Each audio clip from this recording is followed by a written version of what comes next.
What's up? What's up? It's the Arthur Moats Experience with Deke. I'm Arthur Moats, and that's my main man, Deke. What's good, bro? Come on, man. We back at it, huh? Yeah. You've recovered. No more falling today. Had to throw some ice on my hip. Ice up, son. We're back, though. We're good. I'm glad that you made it back, man. I was a little nervous after that tumble you took yesterday, after the reaction, after I had to go back and review the tape, I had to review the tape, correct the errors, see where we went wrong. Nah, you were good. You tried to hold me up. You tried to grab my shirt. It was cool. Oh, man. Someone in the comments said you got to strap me into the seat now, like get a little roller coaster seatbelt or something. Hey, just like I do my little man, my little someone, I put him in. You ready? All right, daddy got you. I'm going to hit you with that. Here we go. Click. Dude, I'm so bad with my seatbelt. Do you ever just go on a drive where the thing's ringing the whole time? No, serious? I will do that. Yeah, And like if someone else is in my car, they're like, "What are you doing? They just don't you hear the beeping?" Yes. Like I'm telling you, I'll drive all the way from my house to yours, and then I won't realize it till like I'm 5 minutes away from your house. I'm just like, all right, I'll let it ride. Yeah, that is so funny, man. I can't believe it. I was the biggest seatbelt advocate growing up. Yeah. I don't know what's happened to me. Maybe you're just too chill, man. I guess I gotta get back to put my seatbelt on. I just like the fact that we know your toughness is never in question. After the things that you've had to endure. Yeah, I'm with it, man. I like it. Yeah, the one thing that sticks off the top of my head, the pink eye. Yeah. Plus the fall. Yeah. I don't know what else though. That's probably it. I mean, that's all we need to talk about. So we're good anyways, man. It get like that sometimes though, baby. It does. As long as you living your best life. Yeah, it's all good, man. I'm feeling good today. Now, Danny Faruya simply asks, "Is Blackout Deke driving now?" No. Okay. Well, that's good to know. Then that's good to know. What time is it? 1:30? No. What? It's 5:00 anywhere, man. Come on, bro. What you talking about, man? Maybe in England, maybe in Denmark. Hey, I know you got the clock right. There it is. Oh, and then we got Efritz. Man, I had to read off Efritz because he simply said, "Yo, Moats, what are your top 3 Donda songs?" Don't you play with me like that. We was just over here. I'm a Donda. Man, I love both of them albums, dude. I haven't listened to either one. The more I listen to them, I heard a little bit. Enjoy them more, man. That one song you were playing, I'm going to jail tonight or something. Yeah, jail tonight. Yeah. That's the only one I've actually listened on my own, and then I heard it over here. Yeah, I love that. That's pretty dope. With Hove. They also did the remix with the baby up there too. But yeah. But that's like song number 27 on the album. So you got to earn the right to get to that one. I've been on that road a couple times now, and I've been a chance to tune in. You like the remix better? I mean, with the baby on it sounds sick. Bro, Hove. Is that simple, man? Oh, they take him off of the baby remix? Yeah. So I was like, nah, it's Hove, bro. I just assumed he was still on it. They just gave the baby an extra verse. Yeah, that's it. Whoa. Yeah. But that's why it's classified as Jail Part 2. But Jail, the original Jail, that's definitely like one of my favorites. It's top 3 for me. Come to Life is also my other one. That's totally different vibe, but I rock with that one. And Off the Grid is tough too. I like that, man. But drop your top 3 from the album, man. My Donda people out there. Donda. Or we got Certified Lover Boys out here tonight. You let me know. I rock with both of them. I can't. I'm a Yeezy dude, but I rock with both albums, man. I ain't even gonna lie to you. Maybe something for me to listen to on my way up to Erie and also then to Buffalo. Yeah. I might just listen to Hot Takes though, like Coward or something like that. Come on, man. You could do that any day, man. Listen, man. You put on that Certified Lover Boy. That 7 a.m. Birdie Path? You put that on, man. Let's see what else you got on that, man. Champagne Poetry. Oh, baby. Come on now, man. You're going to have to get in this one of these times. No Friends in the Industry. Banger. That's another banger. That's off the Drake album right there. Certified Lover Boy. Okay. Yeah. Okay. So I'm saying okay. Pure Souls and Off the Grid. All right. I'm liking these. I'm liking those. Man. And then Roy says, Certified Lover Boy is a little better. Well, listen, we're going to make sure Deke gets a chance to hear all these tunes throughout this season. And then by the end of the year, we're going to be like, yo, Deke, which one you like better? We're going to be traveling. We're going to have some time together. So I'm going to make sure I get you right, man. I'm going to just pick a different song to play before we start up every time. There's going to be a new hot album that drops at some point that it's going to be a 3-way compare between Donda, CLB. I don't know. Is someone else coming out? Am I just making that up? There's got to be. Within the next like 2 or 3 months. It's always somebody dropping. J. Cole dropped something recently, right? Yeah. Kendrick Lamar's Cold due. Summer. Yeah, Kendrick's coming up. He's coming up. It'll be his last album under the TDE label. Then he's supposed to be starting his own stuff. So yeah, so it's supposed to be dope, man. We're hoping, but you never fall know winter with these dudes, man. I mean, you saw Yeezy. He was supposed to drop a month or two ago, and he did a whole tour before he actually finally dropped. Yeah, it was crazy. So yeah, but dude, yes, I mean, the music vibe is gonna be a bop this year, man. Got some good drops coming out, man. But tonight, man, we got action. Start of the NFL season. Week 1 officially is here. Defending Super Bowl champion Tampa Bay Buccaneers versus the Dallas Cowboys, America's team. That's what they say. That's what they say. We don't say that. That's what they say. Yeah. Well, what have we said? What have our responses been? It's been a couple things. We're Pittsburgh's team. We don't care about being America's team. Or we're still the world's team. We're the world's team. Yeah. So that's our rebuttal. Yeah, we don't. We're indecisive with our rebuttals. If once that story true, if his story is true about how the Rooneys reacted to being potentially America's team, or we don't want that. Oh, see, I actually missed that story, man. Apparently, we were supposed to be monikered America's team before the Dallas Cowboys, but Rooney said no. He might have actually said no, we're Pittsburgh's team. Wow, he might have actually said that. There's a whole story. It's Dave Wannstedt. He did it on one of the Fox broadcasts. This was maybe 10 years ago or something. Okay. But he told that story. I mean, if that's legit, that's kind of badass, though. No, it is, man. It just goes to show we don't care about that. Yeah, man. It's fake news if it's coming from y'all over there. We only care about us in here, man. Yeah, I like that. So with that being said, man, let's get this check-in started, man. I already see Bart Basquiat tuning in with them shroomy doomy things, getting real active in the chat. We always appreciate you, man. We like when your mind is stimulated. The more, the better. They say our show is better that way. So with that being said, yeah, drop where you're tuning in from, man, where you're watching the show from. We get this check-in started. And yeah, have a little bit of fun with this thing on a Thursday. You know, it's a little different, a little Thursday afternoon. I'm getting someone backing me here. James Panzarillo saying, yep, Deke speaking facts about Rooney denying to be America's team. I don't know exactly what he said, but I think he was like, nah, I'm good with that. Then if that's the case, that's dope as heck. Yeah. Yeah, see, I never knew how that whole debate started. Me growing up as a Cowboys fan, it was always just, this is America's team. So I never knew that dynamic, but I always heard the Steeler Nation. I'm like, all right, okay. So I like it. Shout out to Mr. Rooney. Yeah, that's pretty sick. Keep your America's team. We'll be Pittsburgh's team. Okay, I'll start it off if you want me to. Yeah, let's get that thing cooking in, man. We got Brandon Acuna. He's usually tuning in. I recognize the name. Yeah. 915 El Paso, Texas. Jar Devil 310, San Pedro, California. He's always tuning in. Jay Quest 787 from Puerto Rico. Steel City Stoner. Steel City Stoner? Is that you, Deke? No, that's not you. That's Steel City Stoner tuning in from, it looks like it. Oh, man, the chat jumped on me for a 757. Second. Yeah, it was 704/757. VA in the house, man. 2 up, 2 down, baby. Had to give you a shout out for that. Steel City Stoner. And you better be living up to that name, too. You can't have no name like that and not living up to it, all right? We also got Gerard Kraft tuning in from Columbus, the 614. Then Chase Grieve tuning back in from the 928 Bullhead City, Arizona. Then Rodolfo Gignatana. I think I said that right. From Vietnam. You already know Fayetteville, North Carolina in the building. Homies, big, Deke, energy. Ton of flame emojis. Ton of heart emojis, football flames, check marks, all that good stuff. He's amped up. I'm amped up with him. All right. So we're good on that front. Then we got Chaz Fatur tuning in from the 412 the 412, the North Shore. You know what Fed always say? They want that north side. That's what they want. All right. What you got on your end? We got New Jersey, the 937. That is SJG 103. And then we got Lamont Waits tuning in from the 860, New London, Connecticut. Ooh, Rodolfo, London. Always tuning in too. Vietnam, North Carolina, in the 910. In the house. Robert Hosler, 717 Central PA. He's probably a Penn State fan, unfortunately. Miles Harrington. You just going to throw that on that man like that? Tampa, Florida. You got the palm tree emoji with it. Where is this game? Is this at Tampa Bay? Yeah, because they're opening. Okay. Yeah, because they won the Super Bowl. Is that how it goes? Okay. Nico, 256, Huntsville, Alabama. And then Alex, Papa Michael, Boca Raton, 561. Boca Raton. Okay. Now, I'm gonna work a little retroactively over here. I see my man B. Quintanar says, smoking some green stuff, about to go to Saturn. Whew. I hear you, daddy, yo. He said, forget Mars, baby. We passed that. And that's what I like to hear. Then we got Terrence, Mr. Good Credit Nixon. Love the name, by the way. He says, what it do, y'all? Denver, Colorado in the house. I know Denver always having a blast out there, man.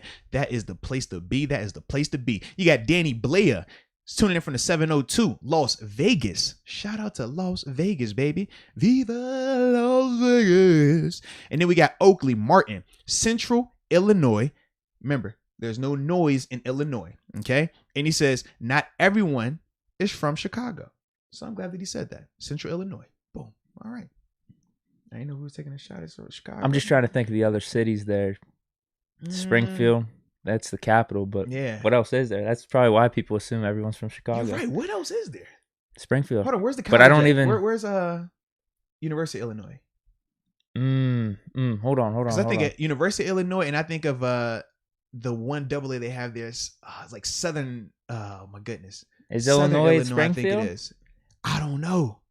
I'm going off the top of my head. I know you're a time guy. I didn't know if you were a geographical, like you could point that person in that location. Dude, if you would have asked me in like 2009, I was so much more familiar with where all the colleges were. Yeah, Champaign. I can't think of Champaign, Illinois. Okay. Yeah, Champaign County. That's where. Yeah, if you would have asked me in 2009, I would have got that right off the top. Yeah, that's good though. All right. We also got Cool Chris tuning in from Chicago to 312, and he says it is game week. Yes, it is, and we are amped about it. Juicebox 32. Shout out to the 303 in Denver. N2. What the? Oh, he's saying he's in Denver too. I read that a little bit wrong right there. Then we got Yen Zins, the 570, Williamsport, PA, and Andre Peoples from Camden, New Jersey. All right, you got a couple more. Then after that, we'll get to this first topic. Close it out. Kasas Abdulaziz tuning in from Pittsburgh without the H out in California, the 925. Pittsburgh without the H. Let's go. Mike. Oh, man. Sirigano. 203 New Britain, Connecticut. We got a couple more Penn State fans probably. Jordan Giffen, not Griffin. Penn State. Hershey, what's PA. their rank now? You just said they moved and up, then right? on Popular Opinions, Reading, PA. You said Penn State. Yeah, just they moved up, right? to 11. I'm just a little surprised with how that game went. That they moved up that high. I get that they beat a ranked team, but man, UNC dropped pretty hard. I forgot that happens like that. Yeah. I thought that overreaction college football, baby. You gotta see. You gotta love to see. I thought UNC would drop to maybe 20, but they're down to like 24, 25. Wisconsin at 18. Actually, that's not that big of a drop. Yeah, I guess because they beat a ranked team. UNC lost to unranked Virginia Tech. And people didn't know what Virginia Tech was going to be. And everybody was very high on UNC, more importantly, the quarterback as well. Yeah, they're saying he's the next like number one pick between like him, Rattler. I don't know if there's another quarterback or two. Yeah, he really disappointed. Yeah, he going to have to get that thing figured out. All that talent in left. Let's see how you going to react to that, baby. But like I said, man, we're going to get right into this thing. So the first time we got to talk about game by game predictions, This is something that we always do right before the season starts, and it's just perfect that the show's lined up in our favor. When we get a chance to give our final season predictions, game by game, record prediction for the Pittsburgh Steelers, right before the opener. I know you got the roster up. I do. Roster, you got the schedule up over there. Hi. So, if you want to check out our more in-depth storylines, you could look back on our way too early previews for each of these games.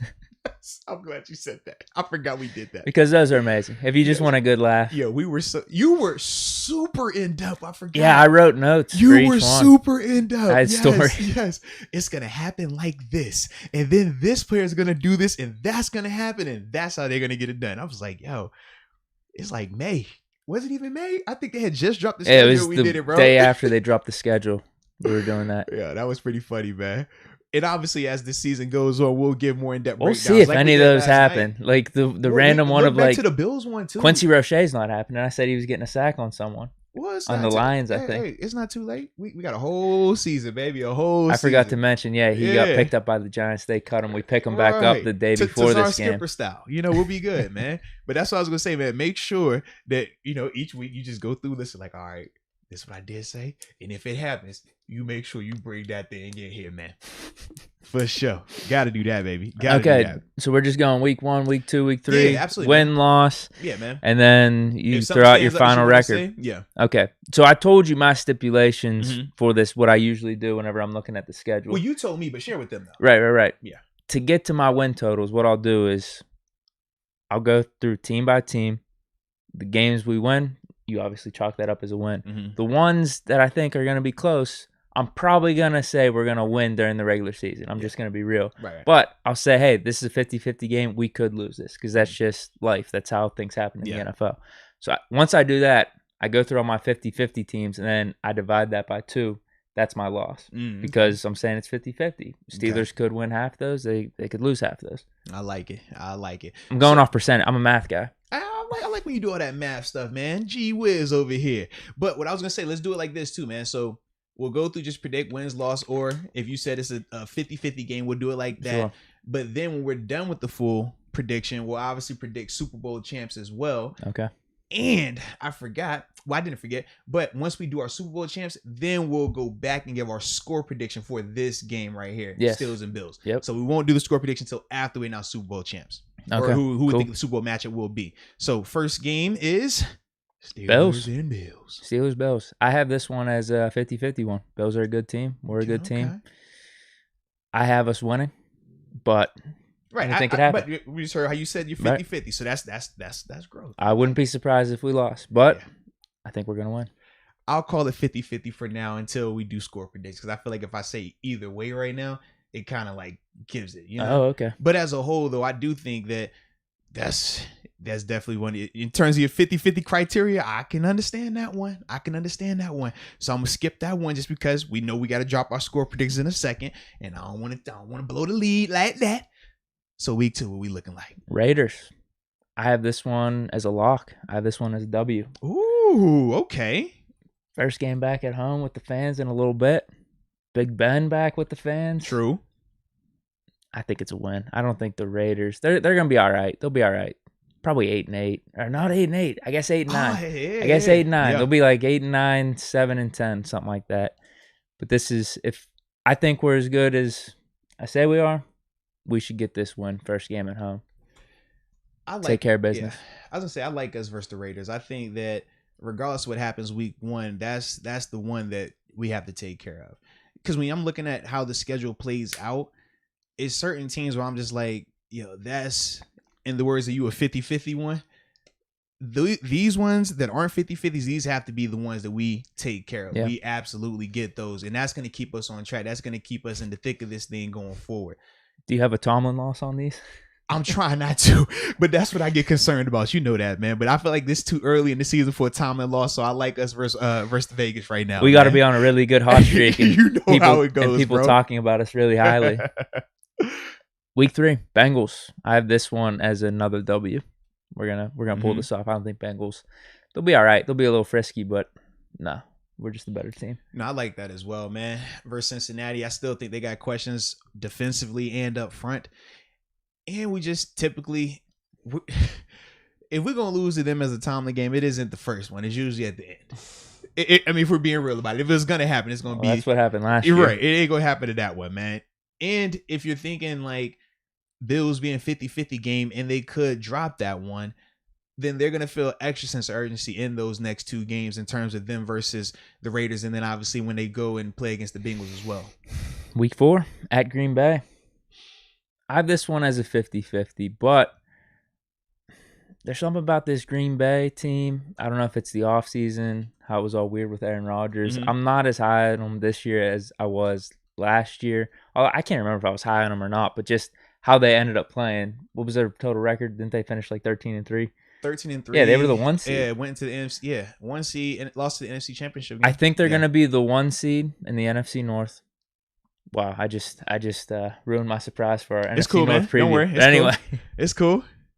That's not a big surprise, but I have them as a 1 seed. I just don't think they're going to have like that 13-3 record. I don't think they're going to be as good this year. Maybe, like 11-6 or something like that. I still have them being the 1 seed, but I'm going to chalk it as a 50-50. I could see us having our way with them offense versus their defense, though. Could be a high scoring affair depending on how Rodgers and their offense looks. Should be competent. We know that. Yeah. Green Bay, and it's in Green Bay. I'm not gonna lie. I like Green Bay in that one, man. Just saying out. Yeah, I'm saying that's definitely an L for me. Yeah. Just because, like I said, on the road in Green Bay, I like Aaron Rodgers, and I know in big games like that, he's gonna show up, Ben's gonna show up. I think that they're both gonna duel it out, but that'll be a fun one. It is. It definitely will be, man. Definitely will be. But Aaron in Green Bay is kind of like Ben and Hines. It's just different for them dudes when it's at their home turf. If the game was in Pittsburgh, I like it. I like Pittsburgh, but in Green Bay, Lambeau, that's gonna be one of them. And it's one of those 425. It's gonna be light, then it's gonna turn dark on them. Yeah, I don't like that one. Week 5, Denver at home. I got this as a dub. Lock it in. Yeah, Teddy Two Gloves ain't getting that done. No. The only way I would have thought of Denver beating us would have been if Aaron Rodgers, remember we were talking about that whole scenario of if he's coming back to Green Bay or if he's going to go to one of these other teams. If he would have went to Denver, yes, because Denver, they have pieces. I like them defensively a lot. The roster's pretty They're damn good. Young, absolutely. They just quarterback. That's the biggest issue for them.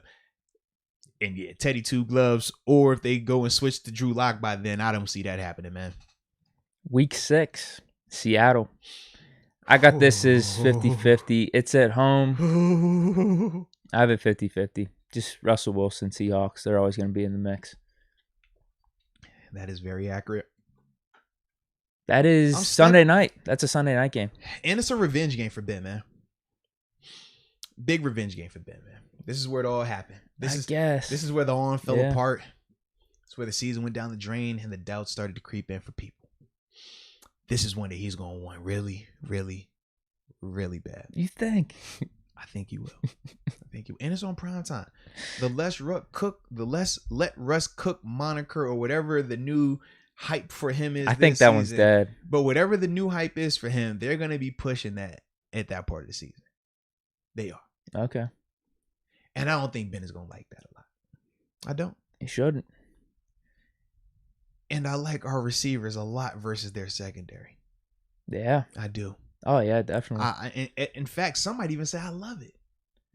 And when I love it, I got to back it with my actions. So for me, I like Steelers definitely getting that one. Because I think that they're going to be so motivated for that matchup right there. Like I said, Seven's going to be fired up, going to want to get back out there, show what he can do. But as a whole, they, on defense, they have some question marks, man. The secondary, they have question marks, and that is one of our strengths as well. Yep.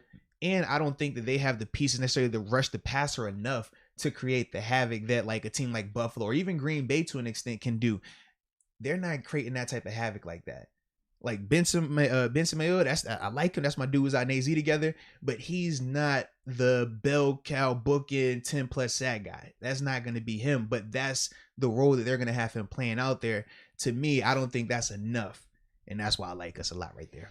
And I'm thinking by then, Devin and Joe have started to mesh. They're on the same page by now. TJ's one of them spying on Russ a little bit, and TJ's back to TJ by then as well. Okay, because early in the season, like I said, I'm anticipating some growing pains, but by that part of it, I do think that defensively we'll be coming into. You could see it starting to click in Denver week 5, then Seattle on a Sunday night at home. That's when it all comes together. Yeah, like Keller Rush maybe that night. I hope so, but I was gonna say this: even as a player, right? You never try to drop your level of preparation. It always stays like you always have a base floor of your preparation. But then there's certain ones where it's just like a heightened sense of awareness with your preparation, if that makes sense. You're not necessarily doing anything different, but you're just more in tune. You're more aware because you know the difference between when Russ is coming into town versus if it's not Russ coming. Like Russ is like, yo, we know what he brings. Even if their team is bad, you know the challenges he presents. And they're going to be all on the screws for that one, man. I'm excited for that one, bro. Week 8. We had a bye week 7. Week 8 at Cleveland. 1:00 game. I have this as a W. I've had enough of them. I think the Steelers have too. Sweep action? Oh, yeah. Yeah, I have both of those locked in as W's. Oh, man. See, I like us at home. I like this one right here. We're at home. I'm with this one. No. Excuse me. I said this one backwards. This is the one I don't like. This is the Halloween one. I don't like the Halloween one. No. For who? The Browns? For us, I don't like it for us on Halloween in Cleveland. I think that, I think that's that one for them. But they'll treat it like their Super Bowl. So I'm okay with that. I'm okay with it. But I do think they get that one though, bro. That's a Cleveland one. Cleveland on Halloween in Cleveland. Bro, we seen Cleveland on a Thursday in Cleveland, and that was just versus Mason. They're going to be out of their minds when 7 comes in there on Halloween, bro. 1 o'clock game though. They still gonna be. I hope it gets. It's too early to get flexed, but could it get flexed to 4? I was gonna say I don't know why they made that a 1 o'clock game. It needs to be dark out there at some point, bro. Yeah. I agree. It needs to, bro. That's one of them games, though. I just feel like that atmosphere is gonna be crazy. Well, we talked about that with the Bills game, even. That should have at least been a 4 o'clock. And I'm with you. That Cleveland should be a 4 o'clock one too. No, I think we get it done. I think we're pissed off. We're tired of hearing all this shit from the Browns this whole offseason. Hey, man, I'm hoping so as well. Go up to Ohio. Ben owns Ohio. Take care of business. I'm hoping so, man. I'm hoping so. But I don't know. I just feel like that's one right now that it's nice for them over there, man. Yeah. Week 9. Monday night, Chicago at home. We at week 9 now. This one's a dub. Who's the quarterback? Either or. This one's a dub. I thought you were a big Justin Fields guy. Yeah, he's gonna be good. We do good against rookie quarterbacks, so I'm not concerned about him in this game. No, he might have a fine rookie season once he comes in for Dalton at some point, but no, not against us. Monday night, we'll be ready. Yeah, I ain't believing in him either. Not just that soon. Monday night, and he's a rookie quarterback. If that is the case, because we know they're still riding with Dalton right now. If Dalton's the quarterback, I love us. I think we definitely take care of that. If Phil's the quarterback, he makes it a little bit interesting just because his ability to improvise and, he's a phenomenal talent right now. Not necessarily a productive player in the NFL, but very talented. So he makes it a little bit interesting. But as a whole, still he should be able to handle them. Interesting part will be where the old line is at that part. Because we know that they have guys that can get after the quarterback. Yeah. And that will be very, very interesting. Because by then, it's Banner back out there. Yeah, he's matched up against Mac, maybe. I want to see that a little bit. Wait, is Mac on TJ's side or no? Is he on left tackle side? I've seen him flip, honestly. Okay. Yeah. I mean, it's cool. He'll line up on both sides. Yeah, because I've seen him sometimes on the right in some of those Packers games. Sometimes it's matchup oriented. If he feels this is a better matchup, similar to what J.J. Watt would do. Even though I'm a left DN, if I like the right side a little bit better, that matchup, I'm going to go with that. Or if I like this guard a little bit better, I might line up on him. For Khalil, that's kind of how he plays that right and left thing like that.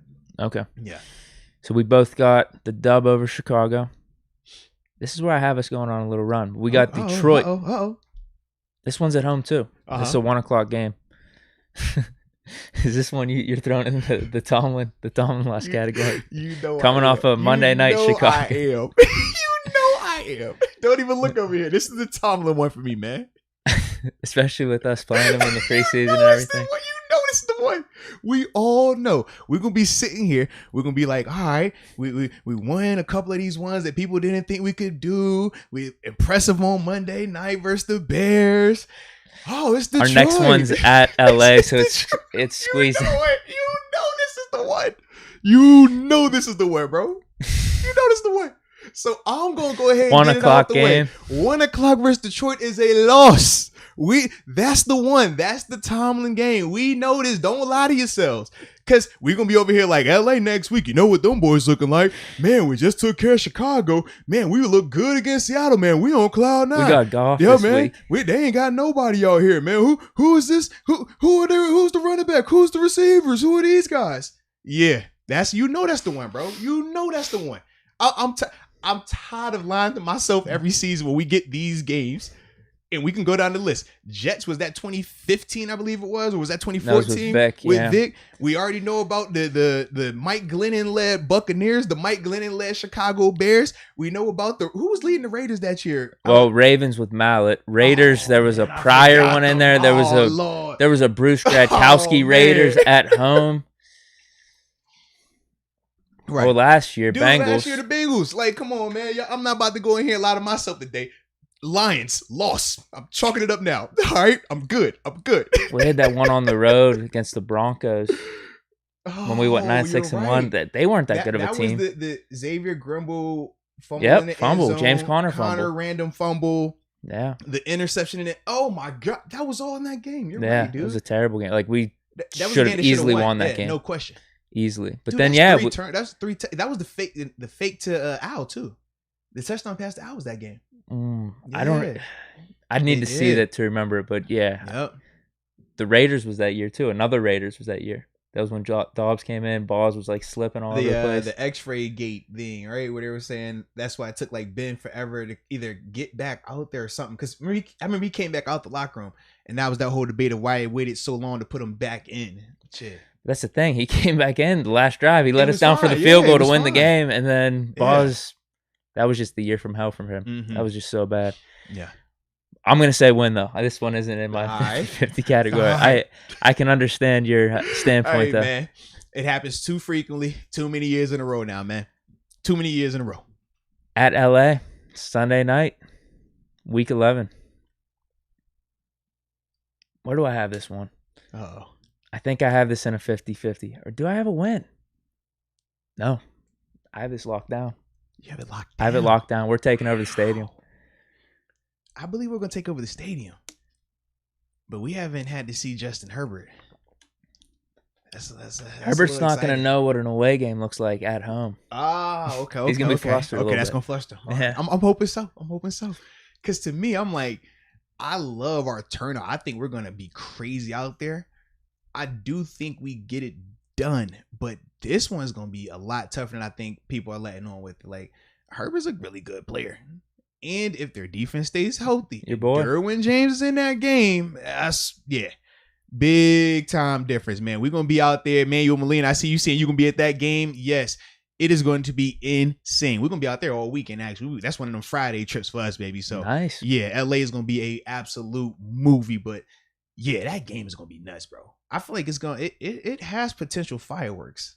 Like, it looks like they're the most expensive tickets as them. No, the Green Bay ones. Yeah, Green Bay's ridiculous right now. The Green Bay's, it's saying tickets as low as $229. I'm on ESPN right now. I don't know what site they're referring to, but $229. Second is Chargers at $180 though.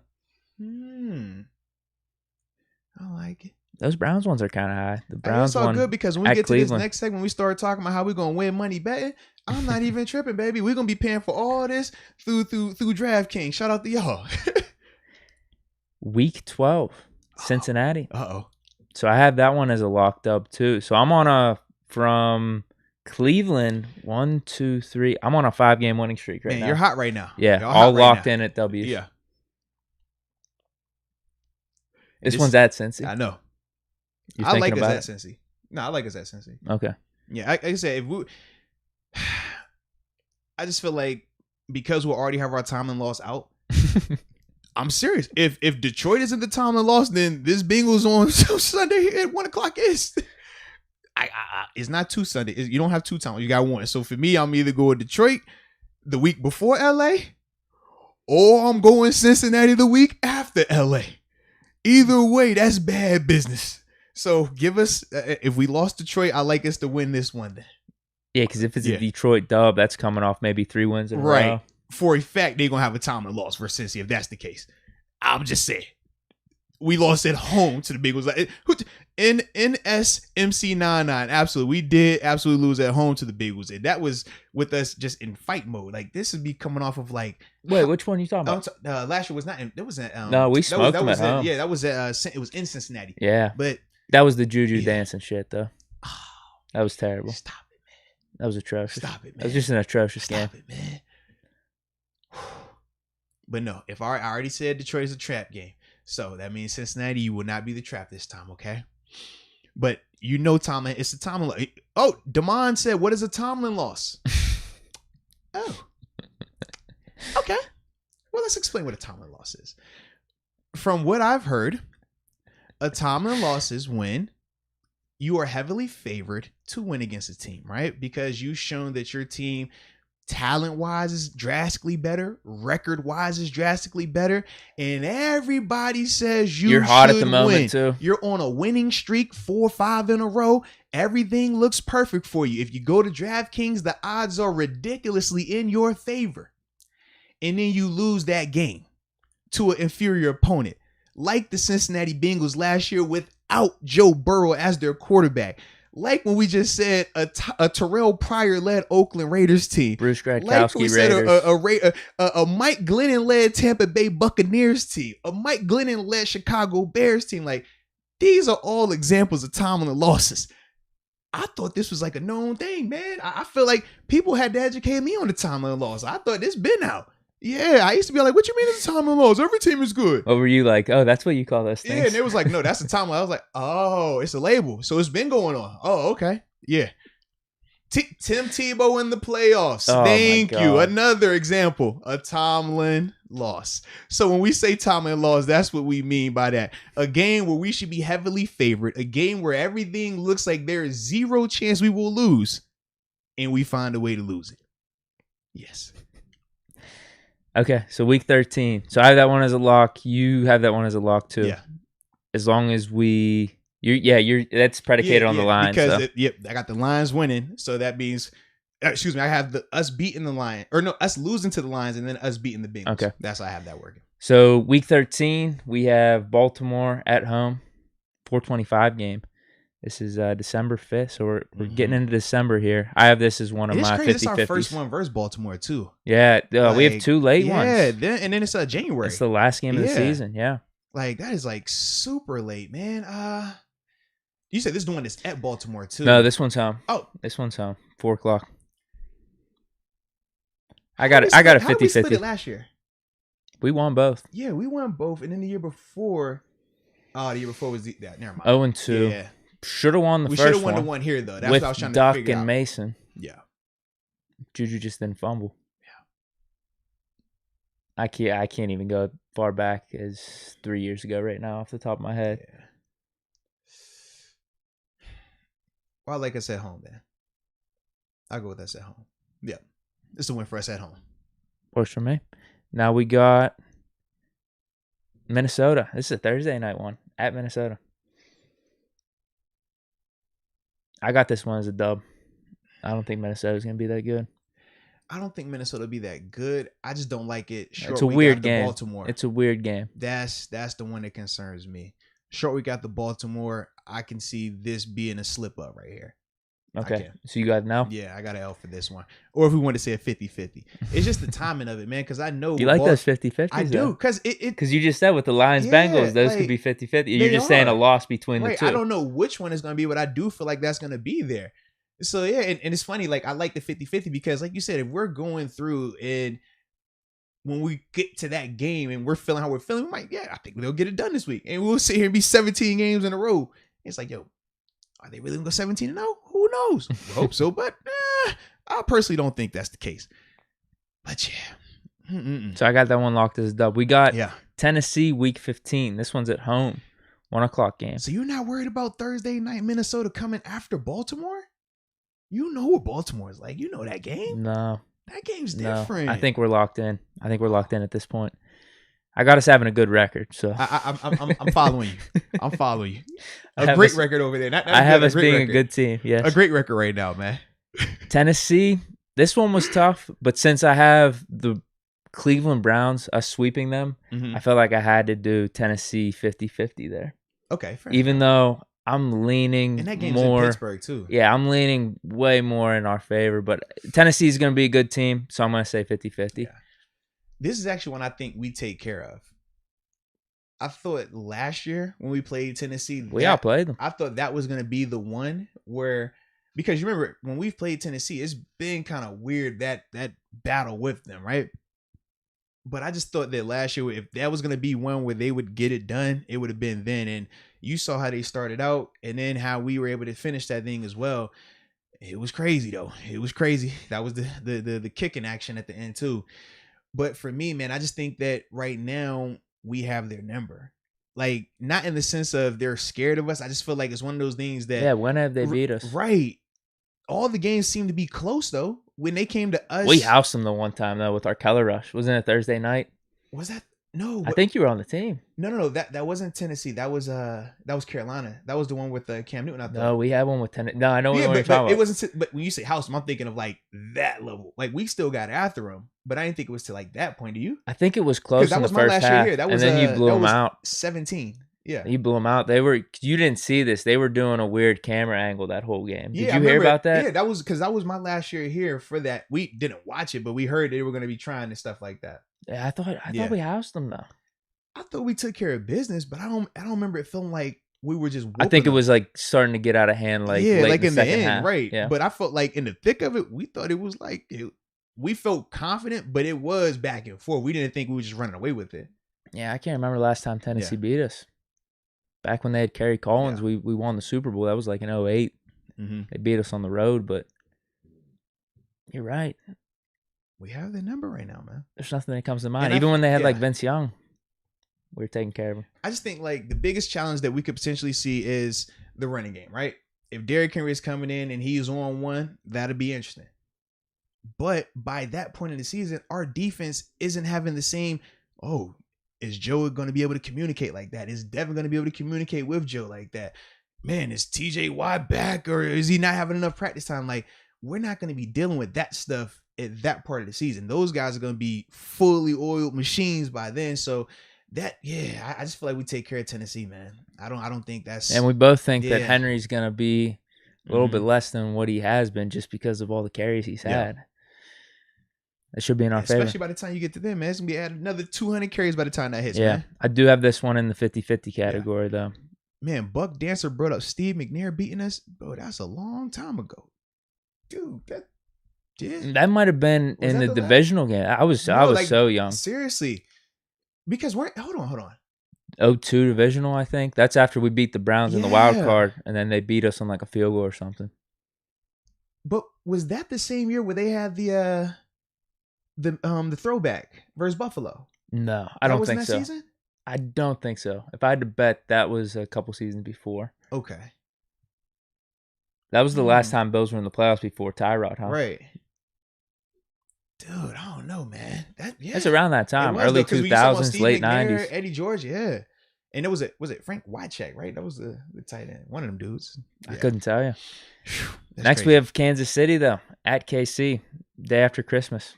I have this one as a 50-50. KC's a good team. Man, I thought you was going to definitely say it's a dub, man. We don't lose on Christmas or Christmas Day or Christmas Eve or day after Christmas. You know that. Come on, babe. What you mean? How many times have we done it? What, Christmas games? I did Texans. 2. Texans, Ravens when I was here. Yeah, Ravens. Yeah, we did Christmas and Thanksgivings. We don't lose on holidays, baby. I swear the Christmas, you know what we did way back, Christmas Eve. Who'd y'all lose to? This was after Super Bowl 40. This was, we won 8-8. We lost to the Ravens at home. Ravens were pretty good that year. I think that's when they had McNair. Like, McNair had a really good season. He might have won co-MVP or something with Manning. Okay. Yeah, we lost that one. That was unfortunate. That was Christmas Eve. I don't remember any other Christmas games, though, outside of that one. Maybe there was one in between. Yeah. Maybe that's too long ago, though. You know what I mean? There's a new era. If we're going back to Cowher coaching era, a new era. At least let's just keep it within Tomlin's era, right? Thank you. Yeah.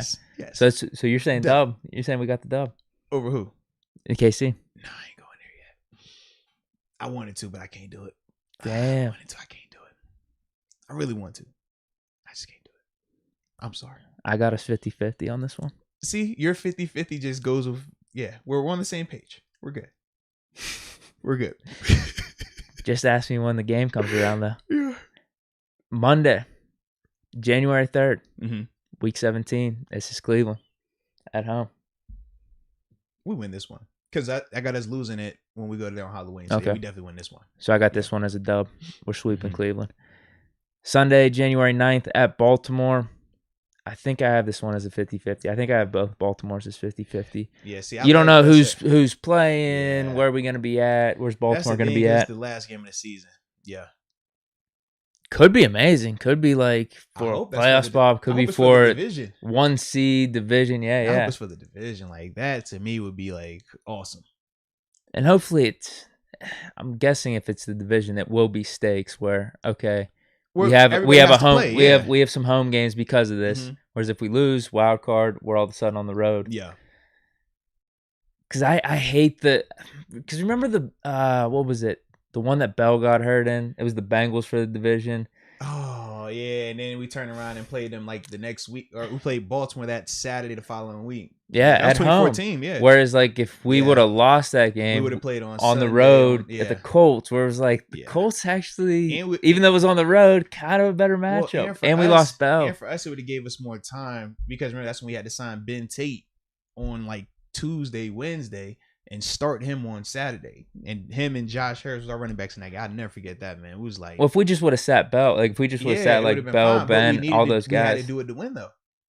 But that was the whole argument. It's like, we're in the playoffs anyway. Would you rather just play the wild card game? We go face the Colts. No, see, I thought we weren't in the playoffs yet. We had to win that to get into the playoffs. That was 2014. You sure? I'm almost certain for that. Okay. Because I remember us being so hyped after that game, because for me, that was my first time getting a playoff berth. Mm. And that's why I was like, yeah, I remember us, like, we were like, yo, this is nuts. Like, we got our hat and our shirts. That's when I went to, was it Denny's? Had a little Denny's action. Oh, nice. Like 2-3 in the morning. You know what may have happened though, actually. See, you probably would have remembered this though. Was it that things had to go one way or another for us to be in the playoffs or not earlier in the day? But then once it got to like the 4 o'clock games, we knew we were in the playoffs, but we still decided to go with the starters. I can't remember. I don't remember one way or not. Not 14, 15 and 16. Yes. Because I remember by then we had already had spots locked up like a week or two before the end, and it was more so division type stuff. And that's why we had set Ben and all those guys versus Cleveland, it seemed like, for 3 years in a row. But 14, we definitely, I remember us having to like legit go out there and win that. And I remember I was like, kind of had these butterflies because I was like, man, I feel like every time I play in these type of games, either one of my star players goes down or something happens. I just don't feel like I get a fair shake at it. And sure enough, Bell went down. But that was again, AB ran back the punt, bro. Yeah. Like it was crazy, bro. So here are my 50-50s. I have 1, 2, 3, 4, 5, 6, 7. Okay. 7 divided by 2. That's 3.5 losses. I'll round up because it's 17 game season. I kind of been saying this whole time, I'm either thinking 12-5 or 13-4. So that lands me at my 13-4 though. I can respect that. Funny thing though, based on your 50-50s, we had the same record. I have them at 6 losses. You had them at 6 with your 50-50s, and you divided it by 2, right? 7. 7, 50-50. But that's the 50-50s, like we could win half or lose half. Time out. We're both at 7. I didn't give my first one. So yeah, what day I had. So you have 7 losses. Yeah. In this, you have 7 50-50s. That's all I'm saying. Your 50-50s are what I call losses or 50-50s. So that's why I was like, we're on the same page. Okay. We're just wording it differently. Well, I do my math differently because whenever you go from there and then you divide it again, and I get that part. Because if you're saying 50-50, half of them are going to be wins. Yeah, and I get what you're saying for that. I know that's the part that make you feel better about the team. I'm with you on that. No, but like here's my thing. If we went through, I would have given us 1 win Ravens, 1 loss Ravens, or something like that. You know what I mean? If I went game by game, right. I just don't know which game it's going to be. No, with that. Yeah. These are tough teams, so I'm just going to chalk it up as 50-50. Big analytics guy, though, over here. I like it, though, man. 7 50-50s. That works, man. That works. That gets me to 13-4. Yeah. Yeah, and that has me at, what, 11-7? No. 10-7. 10-7. Is that without the Bills, too? No, that's 17 games. That's 10-7. What's the 7? I just said the Bills. Well, we gotta see. Yeah. You already revealed. Yeah, that's why I laughed. Do we want to give our score predictions? I was like, then? yeah, we might as well score predict it. Score predictions, then Super Bowls. Is that what we're doing? Yeah, we'll go. Actually, because I see everybody is. Did people drop some of their predictions? Yes, because I did put that in there. So they've been dropping theirs in for final season predictions. I'm gonna go through and read some of them real quick. Before someone said Deke's forgetting the Tomlin game, so he's actually saying 12-5. We got Brandon Yelitz. He says 12-5. King Starboy 7 says 13-4. James Panzarello says 11-6 or 12-5. The Matthew 415 says 11-6. Bat 300. 13-4. That's about on your all right. 822. I'm seeing some 12-5, 13-4s. 822 living legend 11-6. All right. Cody G. I like this one. 10-7. Also, pay TJ. Absolutely. Then 15 Palomalu. He says 13-4 as well, man. Yeah. I'm liking what I'm seeing here. I'm seeing a lot of 13-4s, 12-5s, 11-6. That's what I was thinking this whole offseason. So my math adds up here whenever I do it. I like it, man. Yeah, I'll lean the better score, especially with the season coming around. I'm feeling it, feeling good. I like that right there, man. I like that. At least it's looking like everyone has us winning. 16 winning records, yes. Right, that's what I'm saying. Like, nobody has us under 500. There's got to be one guy. Because that was the debate, too, this offseason. Oh, man, with this team, can they even win 8 games? Can they even win 9 games? I'm like, I think this team could 10 is my floor for them. And that's with me thinking that the O-line is going to struggle. If the O-line plays better, now that changes a lot. So I'm not seeing one losing score. I don't see no losing records though, man. I'm scrolling all the way back. Yeah, I like that. Oh, whoa, whoa. We got, I mean, his name's unpopular opinion. 8-1. Ooh, that stank. Ooh, no losing season. No, I like what you did there. Oh, that is funny. Yeah, dude. I'm not seeing one 8-1 losing score here. Yeah, me either. Even Manuel Molina, he's probably the closest. He has 9-8, but that's still over 500. Yeah. What's your score? So we'll get the Bills game. Let's do that, man. We'll do our Bills score, and then after that, I got a couple super chats we'll read. Then we'll give our Super Bowl team representatives, and then transition to the next thing. Okay, works for me. So I get this one. Because it's a 50-50 one you said, right? My score is, it's actually really close to Terrence's. It's almost identical. Okay. I have Steelers winning 28-20. Ooh, all right. I like that. I like that. Everything I said still holds. I think Najee's going to have a big game. Ben's going to have a clean game. We got to keep the Bills offense off the field. I think we do that. They're a little bit out of sync here and there. Josh Allen shows that he's still pretty damn good, but we get the dub on the road. I like it. And it's looking like we're getting some more score predictions coming in for this game. Seeing Brandon Clark saying Steelers 24-21. Brandon Yelich. Someone's got a shootout, 38-31. Brandon Yelich Justin says Reynolds. Bills score prediction, Steelers 17, Bills 27. Then from there, we have Mike Matizik says Steelers 28, Bills 24. Strap TRG says Steelers 28, Bills 24. Woo! All right. I guess the ones without the team, you're just assuming Steelers. I'm seeing 28-24, 31-28. Steelers 27, Bills 24, 31-27 Steelers. Someone's got a Bills here. That's Pearl Jam 26. Man, he let me down. I like Pearl Jam too. That's one of my bands, bro. Just to it don't even feel the same. Let me down with that. We don't even like Pearl Jam the same anymore. Jeez Louise.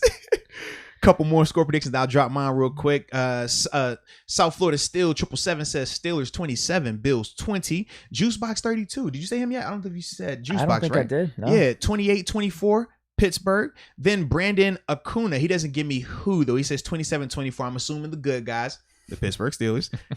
I got to clarify this week. I feel like it's the only week I have to do this. Any other week, I'm good to go. This week, I'm like, do I just be like obviously biased towards Pittsburgh, so it's like no debate, or do I like do how I normally do, or can I just be real and be like, yeah, I like both? I ain't gonna lie. Yeah.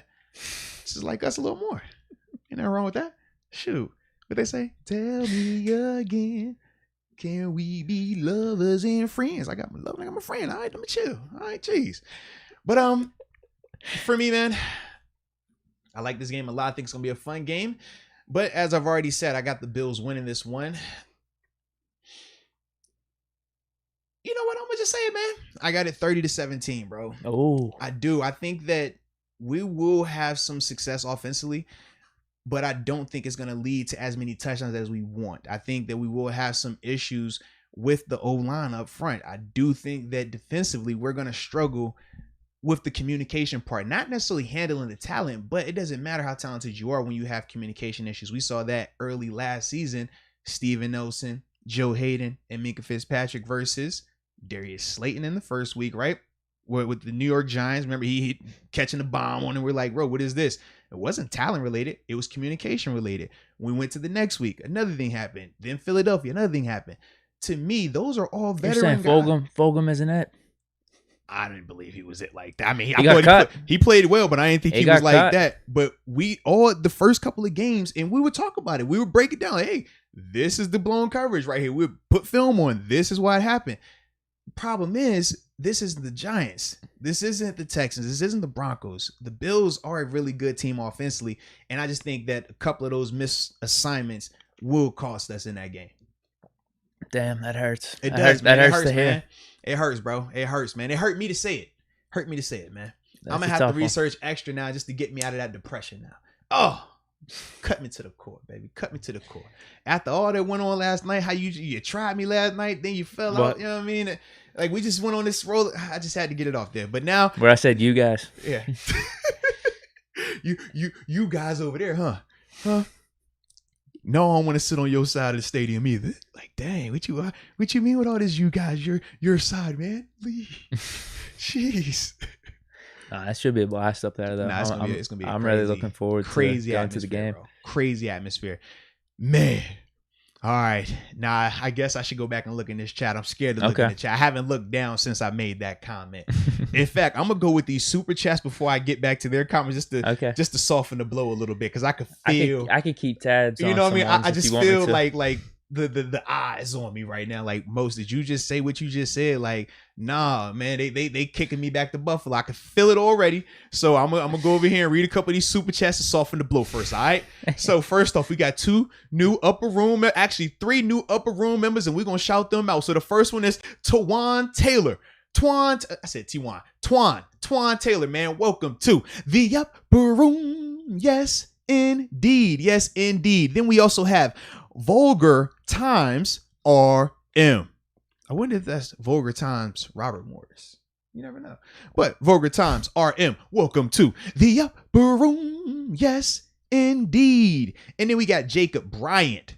Welcome to the upper room. Yes, indeed. And for those 3 new upper room members, just another reminder, on Tuesdays, we have Zach Banner Tuesdays, where he joins us on the show. Exclusive interview just for upper room members. Y'all are allowed to participate in it. Y'all can ask questions in it, as we did this past Tuesday. Yeah, a couple chats. You drop a couple comments in there, man. We'll ask the big man, and he is always down for a response. So remember that for next Tuesday. All right, always at 12:20. That's when we go live. 12:20 on Tuesdays or Banner Tuesdays. All right. Then let's see, what else do we have? Oh, and while we're in the middle of plugging stuff, man, you know what else? Because I know y'all still bashing me right now, and I don't want any of this bashing going on. You should support the show, man, with some merch.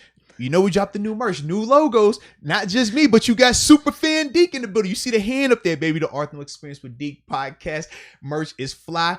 People are loving it. We love it. The logos are crispy, as y'all can see, man. So yeah, that link is under there, and you see the new pricing. We adjusted them because we're men of the people. That's who we are. Taco Meat Deke isn't just Taco Meat Deke because he walks around with his taco meat out. No, he's Taco Meat Deke because he's a man of the people, and the people love tacos. You do see social media posts always talking about Taco Tuesday and shit. Yeah, people love going to Taco Bell. What they thought it was. Come on, man. So, yes. There we go. All right, a couple of these super chats, and then we can go over there to this. We don't have to read anything. Feelings. All right. Damon Brown, though. Shout out to you, Damon Brown. We appreciate you. And he was just saying he's tuning in from the 706 Augusta, Georgia, in the building as always. He says, what up to Stephanie Ramirez, a.k.a. Lover in Madden, and Trina Still Diva 5. Absolutely. Our ladies always holding it down in the chat for us. He says, it's game week, baby. I hope Deke ain't going to be on the podcast tripping today. Keep eyes on Deke Moats, LOL. Trust me, Damon, I've been watching him heavy. Before we went live, he leaned over again, very identical to last night.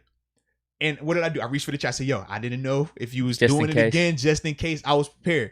I won't make the same mistake twice. You know, I got your back. All right? Yeah. That's the one thing. I thought you did, though. I thought you... Well, no. I'm just saying you grabbed the strap. Like, if you look at the tape, right? I want to make sure, like, that we could be preventative even more so that way it doesn't have to save face for you as well. I ain't want you going down like that, man. That's cool. I'm seeing people over here. Timber! Down goes Frazier! Down goes Frazier! I'm trying to prevent that from happening again. You know what I mean? No, it's all good. It's all good. Like, bro, you know when you finish, right? When you had dipped, I'm over here like, I'm about to go to the room. And I said, man, let me just watch this clip again. I couldn't go upstairs, bro. I started laughing so hard. You don't want to wake the fam up. I felt like it got funnier the more I watched it because I started to just see different things of like your face, like you... Oh, and then I'm looking at my face and how I'm trying to stay like super chill with it, but then it's like, yo, because yeah, that was a vibe right there, bro. That was a vibe right there. So yes, I'm glad you yes, Damon, he's glad I made here. people's days, good, man. You're Seriously. a vibe, bro. Yeah. You're a vibe, man. Also, Black and Marty, he had to check in, tune in, give us a little love. And he had, at the time, said it was 331 people watching with only 101 or 102 likes. Excuse me. He said, you got to step your game up, everyone. So now it is currently 388-ish, popping up a little bit higher, but 155 on the likes. Black and Mortar is right. Come on now. Y'all know how the algorithms work. That's not on us. That's on them. So y'all make sure y'all do what y'all need to do. The little thumbs up button, you click it once and you're good. That little red button that says subscribe, what you do with that, Deke? Hit that too. Can't hurt it. There's a bell, right? I thought it. L bell? Or the other bell? Yeah, I'm not thinking Liberty Bell either. Well, either way, this season, any bell we want to hit. I don't care if it's an L bell or if it's the notification bell. You just ding. All right. So make sure y'all do that so y'all not missing any of the content and any of the times that we go live in, man. We are doing that a lot. Then we also have Barilla92 says we are sweeping the division. #revenge tour. I can respect that. I would like a revenge tour, actually. I see us winning it for sure. I would like that. I do like us to win it. I do like that. That'd be fun. That'd be fun. If this O-line can do what they need to do. Because I remember that was my whole debate with them in Baltimore. Whose O-line is going to be a little bit better? Right now, I think they got the slight edge, but we got some pieces moving because at the time we hadn't shifted our line the way we shifted it. So we got a chance. We got a chance.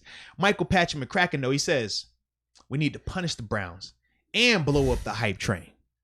That's what I think's going to happen. That's why I got them getting swept by us. Yeah. I like that. I like that. Trust me, I'm all for it. 17-0 would make my life amazing. I would be super happy. I really would.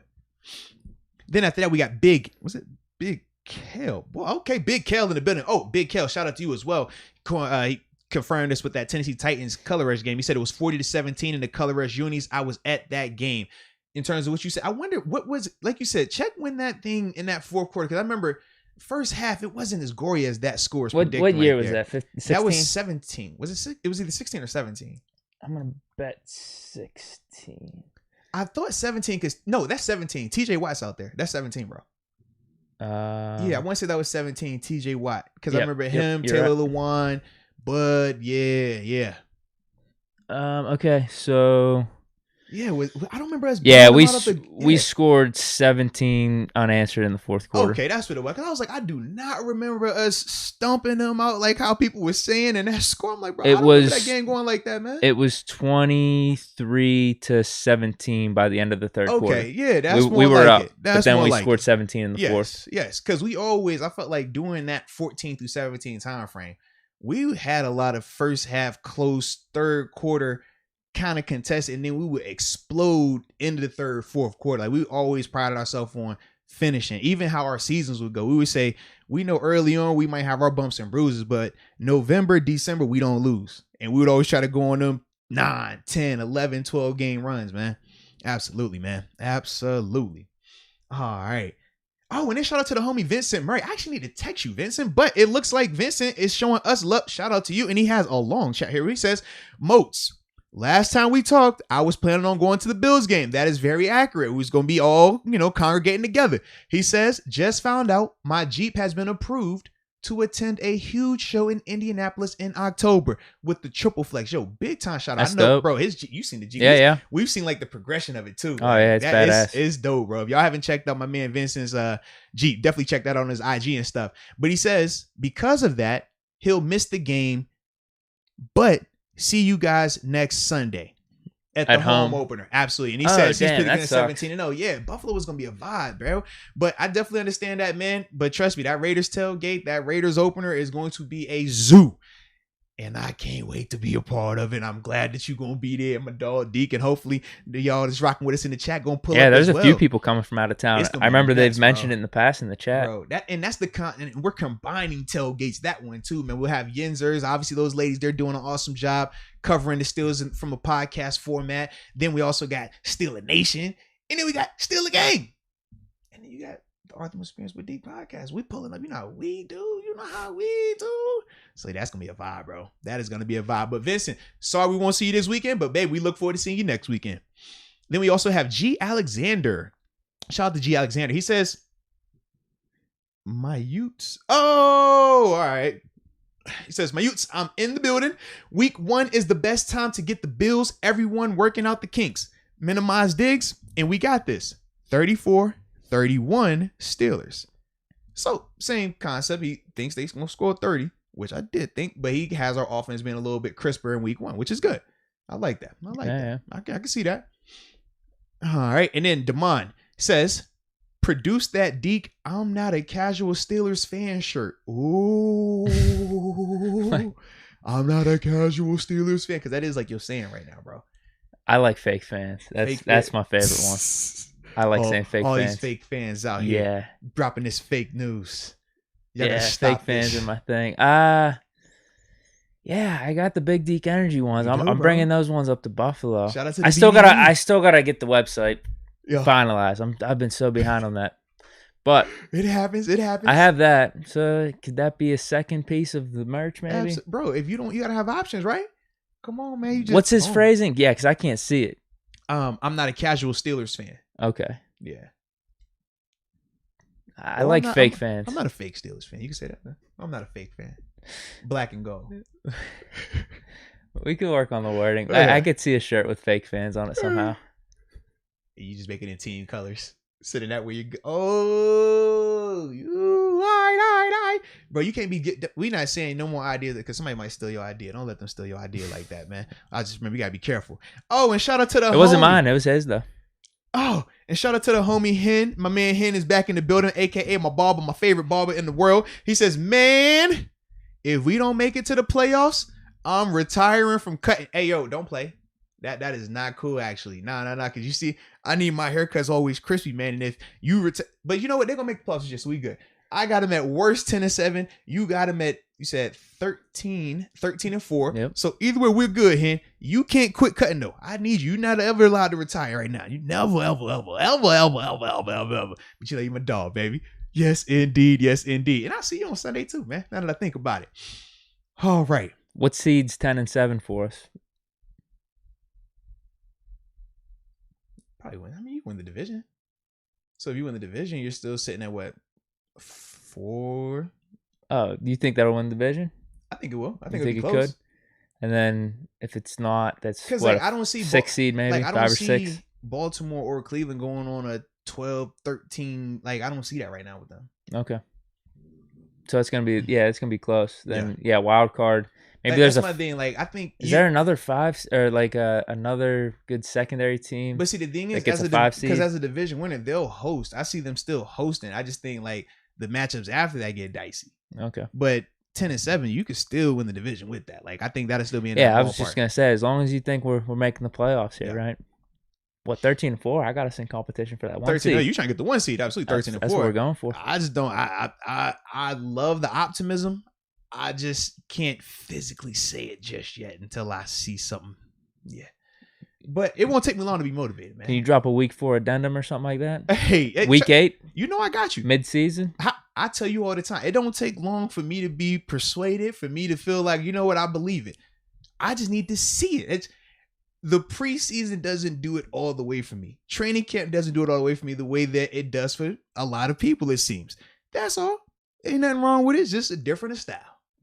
What Morgan Freeman say? Hope is a great thing. Yeah. One of the greatest things. It is. Hope is one of the greatest things. You're absolutely right, man. You're absolutely right. So y'all rock with the hope. I'm not a hope guy. I'm just more of a, I need to see this thing, man.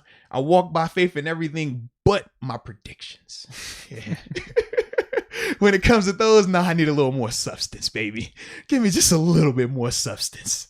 All right. But I thought it was Bear Pod. Bear Pod. Shout out to you, Bear Pod. It looks like Bear Pod just joined the upper room. Yes, indeed. Yes, indeed, baby. Shout out to you.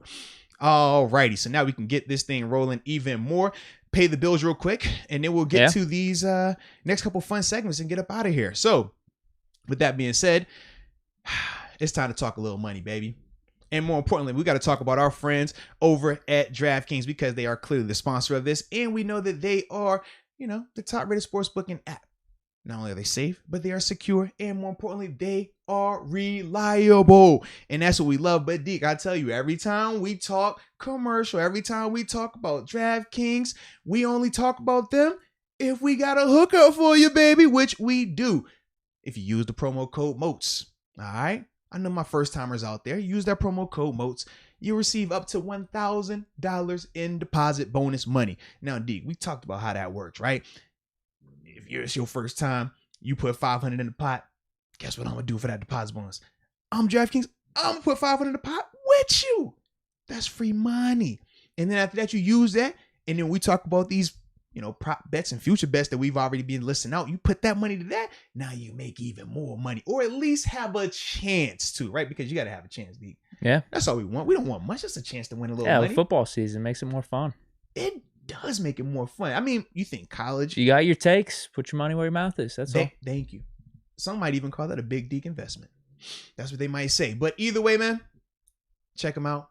But I know that sometimes we have to talk about if you have a gambling problem. We're not going to tell you all that. What you should do is read this right here. Yeah. 1-800-GAMBLER if you have a gambling problem. That's who you should contact. All right. You see it? Beautiful, beautiful, beautiful. Don't hesitate if that's you. But is it us? What? It's not us, is it? No, I'm not talking to me. Nah, I'm not talking to me. Just anyone out there that's watching this. You're such a good guy, bro. That's what I'm saying. If you think that's you, just don't hesitate with that. Look at this guy right here. Don't let the gambling problem continue. Don't let it spiral out of control. Yeah. It can snowball. Yeah, it could. Yeah, you're the man. You're the man, bro. You are the man. All right. So what do we have next on this thing, man? Let's see. Where are we at? Oh, following up the DraftKings part where we stack our paper. So that's perfect. Absolutely. So remember on Monday, we introduced this segment, right? Stack your paper. We're going to give you off a couple of our favorite bets, something that we think, would hit for this week's game or any games that are coming up in that week, man. So obviously on Monday, we did our futures bets, right? Who we thought would be league MVP, lead the team in sacks or lead the league in sacks, things like that. So today, I know from my end, I'm taking more of an approach on just this Steelers-Bills games, right? Because to me, man, that's all the action I need. This is plenty going on right here. So my first little line I liked right here was Steelers plus 6.5. Now, why do I like Steelers plus 6.5? If you don't, or if you think the Steelers are going to win, this is great anyways. But if you thought that they might lose, but it would be close, field goal or less, less than a touchdown point game, then this is the odds that you would want because they got them at minus 110. So essentially a $25 bet when you're about $47. I like that right there. But if you're feeling a little more froggy, because my man Deke, sometimes he tell you got 50-50 games, right? But then sometimes you got them, this is a game that's a lock. And I know a lot of people, especially Steelers fans, I've seen it, y'all feel very confident about this one. And I'm glad y'all do. Money line is yours. Plus 250 for the odds. A $25 bet will win you $87. All the Steelers got to do is win straight up. I like that one too. If you're liking it as much as I'm seeing some of these score predictions. I took it a couple months ago. You definitely did. You got the better odds, I'm sitting on some profit right now. You got the better odds right there, man. I got Steelers money line. You were ahead of the curve right there, man. Drop a couple of yours. You got one or two you want to drop real quick in between? Sure. Yeah. So like I said, I already have Steelers money line on this game. I bet it like a couple months ago. Mm-hmm. Player prop. Mm-hmm. In this Steelers-Bills game. This one stood out to me. There was a couple that did, but this one really, I'm like, holy crap. Like, I turned to you. I was like, holy shit. Nanji Harris. They got 3.5 receptions on an over-under. Crazy. And the odds on that, it's even. It's plus 100. I think bare minimum he's getting 3 receptions. And that's what, so 3.5 means he would need to just have 4 catches. 4 or more catches to win. I don't think there's any way he doesn't get 3.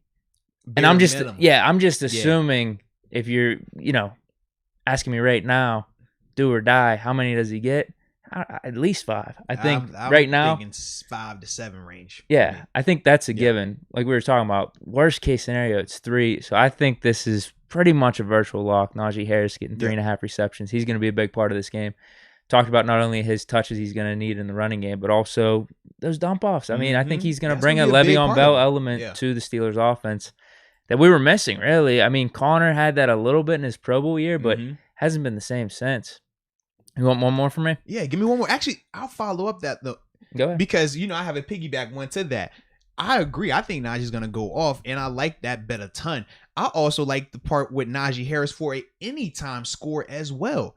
That's receiving and rushing? Receiving, rushing, just score anytime in the game. We know he's going to be a focal point of this offense. That's why when I'm hearing 3.5 catches, I'm like, bro, he's gonna get touches. That's just like Ben surveying the field. There's nothing there. Drop it off to him. Yeah, and down by the goal line, they're gonna use him. He's a powerful big man. They're not sparing him anything. No, he's gonna get the full gamut. Take the handcuffs off. Take the training wheels off. So for him to score at any time in the game, plus 120 on those odds, a $25 bet essentially when you $55. You know I love that because shout out to that number back there, 55. So yeah. All right, back on you, baby. Now my last one. This one's tonight's game. This one stuck out to me too. Ooh, I like this. Player prop. This one's Tom Brady. Uh-oh. You know, I'm very complimentary of Tom Brady. I think he's a great quarterback and everything. But tonight they got him at 306 yards on an over/under. 306 yards. That's I don't think he's gonna play. Yards. I don't think he's gonna play bad. What I'm just thinking is Tampa Bay is gonna be winning this game pretty handedly throughout. And they're going to be running the ball. I think Brady's going to have a 250-yard, 240-type-yard game. Yep. That's it. I don't think he's going to have to do a lot. So I'm taking the under on that one. 306 just seems high for the type of game that I'm envisioning happening. I could definitely see that. And we don't even know what Dallas offensively is going to look like right now. And that's minus 115. So almost even. Almost even. If you bet 10, you get like 9 back or something like that. Yeah. True that, man. True that. I like that right there.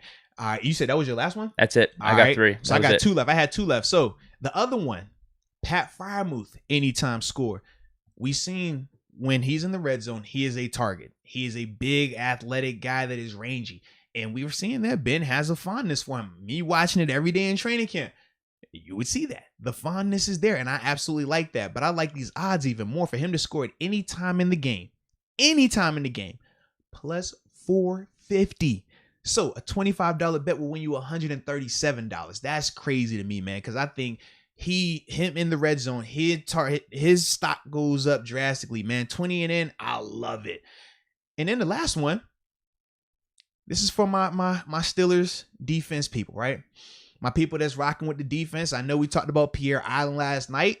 I took the picture. Was it 70% of y'all said that Pierre Island should lock up Diggs? We just heard in the chat where they said if you lock up Diggs, Steelers should win.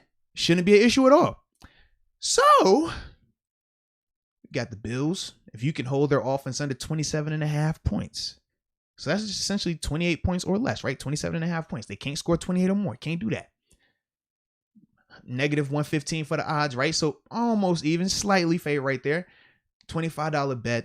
Get you about 46 out of that thing. Now, if you're feeling real good about it, you can double that, triple that, make that money even more if you're down for it. I just don't know how confident y'all feeling about the rest of the defense. I know y'all was super confident about Pierre Island taking out Diggs, so that's the only reason why I brought this to the table.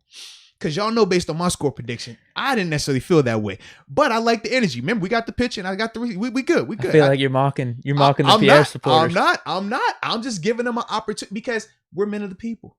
If we don't give them an opportunity to stand up behind, like when you said, yo, MVP for Ben, what did you do? You said, I'm going to back that thing up. Yeah. When you said Steelers beating Bills, you ain't flinch. You ain't bad out. What'd you do? You went and back that thing up. Yeah. So I just wanted to give the people an opportunity to know that this is available so you can back it up. That's all. Okay. That's it. I just, because it's, you got to look for these type of bets. These are prop. These are for our degenerates out there. Shout out. Oh, Lord. Yeah. But that's how we rocking with them right there. So go for it, baby. Oh, that's all we got for the bets then. That is all we have right there. That's the Stack Your Paper segment, man. I thought we got some good picks. Absolutely, man. Easy, smooth, fun. And now from there, we'll get to these, I believe it's season award time, right? Yeah. Okay. We're starting out with our candidates for Offensive Rookie of the Year. Now, remember we said we're going to do our top 3s, right? We've evolved to that part of it, which is kind of cool, man. I like the growth that we show. Jesus. Yeah. You ready for top 3 then? Who do we got? Which is it? This Rookie of the Year? and Dylan. Yeah, Offense Rookie of the Year. Okay. Dylan, and Dylan. That's who it is. Dylan, and Dylan. Spit tie fire. But now you go first, man. I like when you go first, bro. Okay. This one's actually really tough. There's like a good solid, I think, 10 candidates you could throw in here. I agree. Before we drop it, I do feel like Offensive Rookie of the Year was a little bit like harder to pick because of the amount of players I legit thought had a chance in this. Whereas with Defensive Rookie of the Year, I don't know if I felt the same. I don't think it was as deep to me. Right. The funniest thing, I'm going to have Najee Harris in the top 3 just because of the amount of carries and touches he's going to be getting on the Steelers offense. He has literally no competition, and I think he's a stud. So he's in there. But the thing I find funny is they have Trey Lance above Najee Harris in terms of the odds. But that's betting wise, though. They have him at plus 750, Najee at plus 850. The Trey Lance call with him not going to be starting at all? Yeah. But he's not getting into But you know that's a money grab, though, right there. Best case scenario for him, he's getting in like week 8, I think.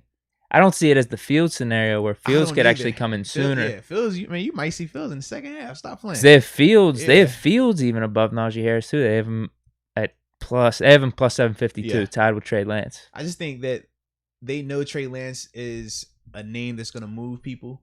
And when they show him up there, people are high on him. They're high on the San Francisco 49ers. They just see that scenario of he's going to get that spot over Jimmy G by week 3.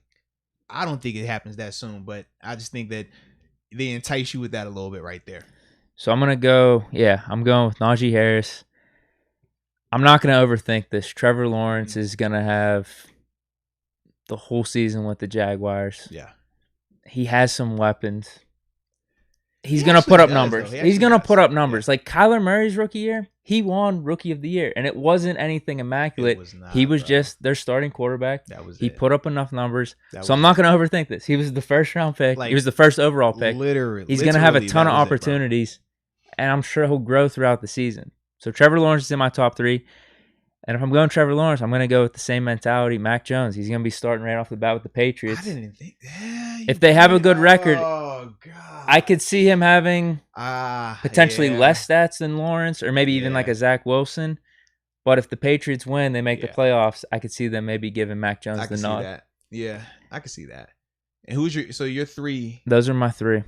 Najee Harris, Trevor Lawrence, and Mac Jones. I'm not trying to overthink it. No, I agree with you, man. So for me, my 3, I have Najee Harris, Trevor Lawrence for the same exact reasons. I love Najee's usage. I love, number one, the hype around him league-wise because of what he did at Alabama. That helps him out a ton because he has notoriety. He's playing on a franchise that's going to be in a ton of primetime games, always in big matchups. All of those things help him a ton. They'll be talking about how he's the difference maker. Yes, remember the Steelers running backs these past couple of years. Now we have Harris. So he does have a legitimate chance. So I like Trevor Lawrence. I like Najee Harris. But then for me, my 3rd guy, I went Kyle Pitts. Yeah.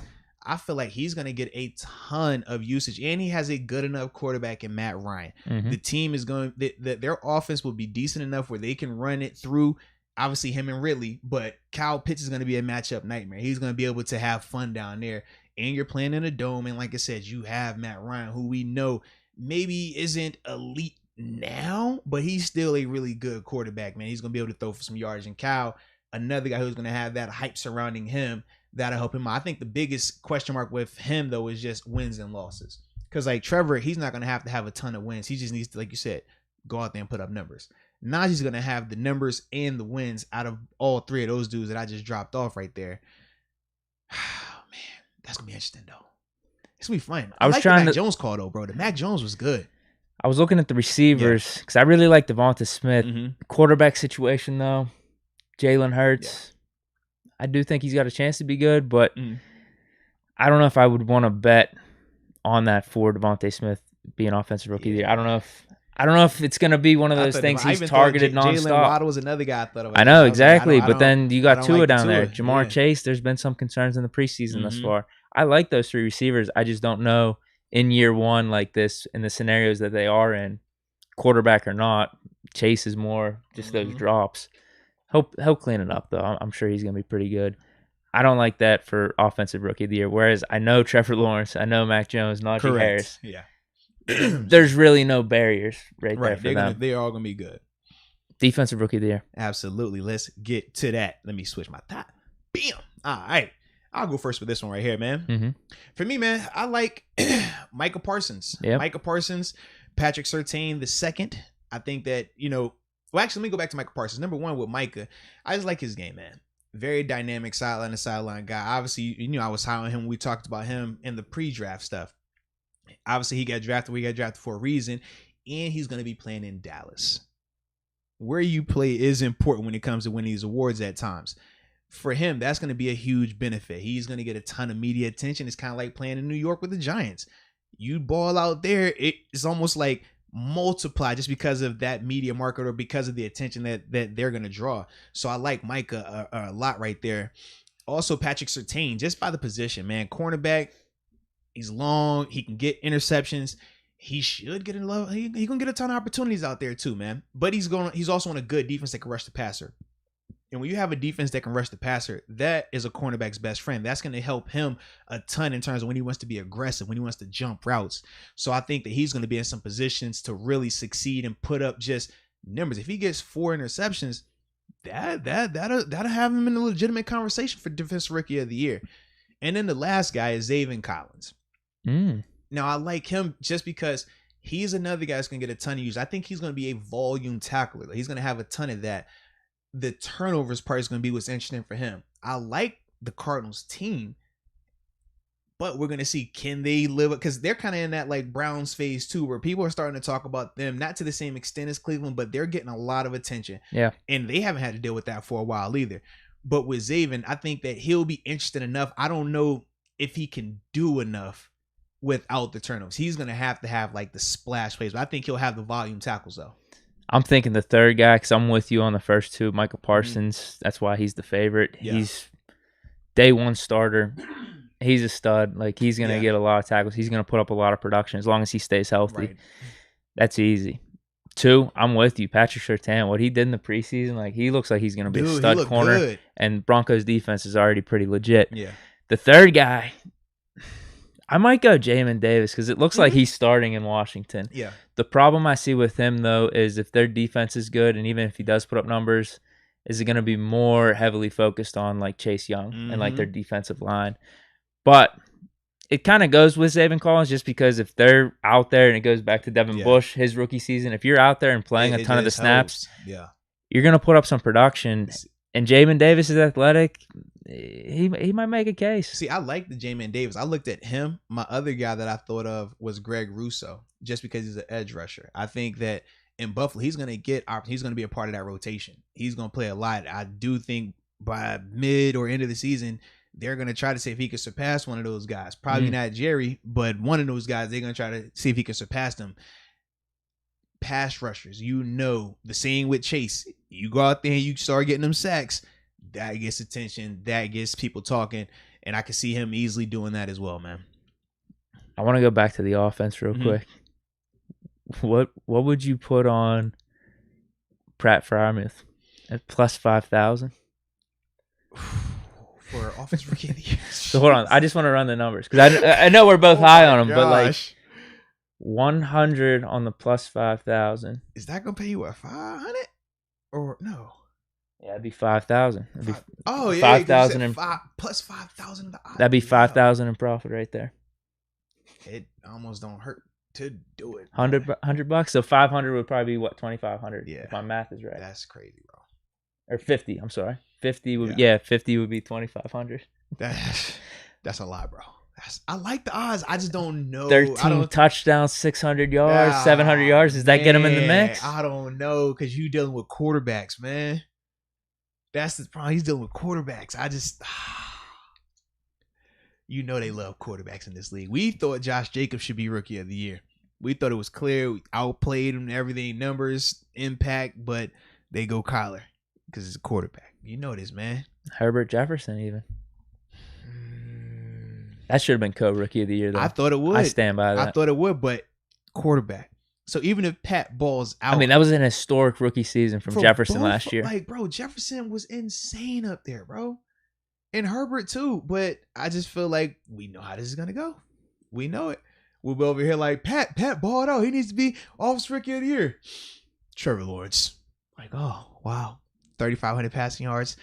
Jaguars are 3-14. 27 and like 14. Right. You know that's how it's going to be, bro. Yeah, yep. Trevor, give it to him. Yep. Okay, what do we got? We got MVP next, right? I believe that is the order, bro. Okay. Let me see. Yes, it is, bro. We are on the money, man. Let's get it. All right, gotta pull up these odds. All right, I got Ben Roethlisberger, and Ben Roethlisberger for my MVPs, bro. Nice to hear. Yep. Nice to hear. So how much money am I making with my odds now, man? Talk to me. Well, the odds went down on Ben. Dang on. Or up. I don't know what way you consider that, but he was plus 9,000 when I made the bet. Okay. Like a month or so ago. So I put the 100 on him.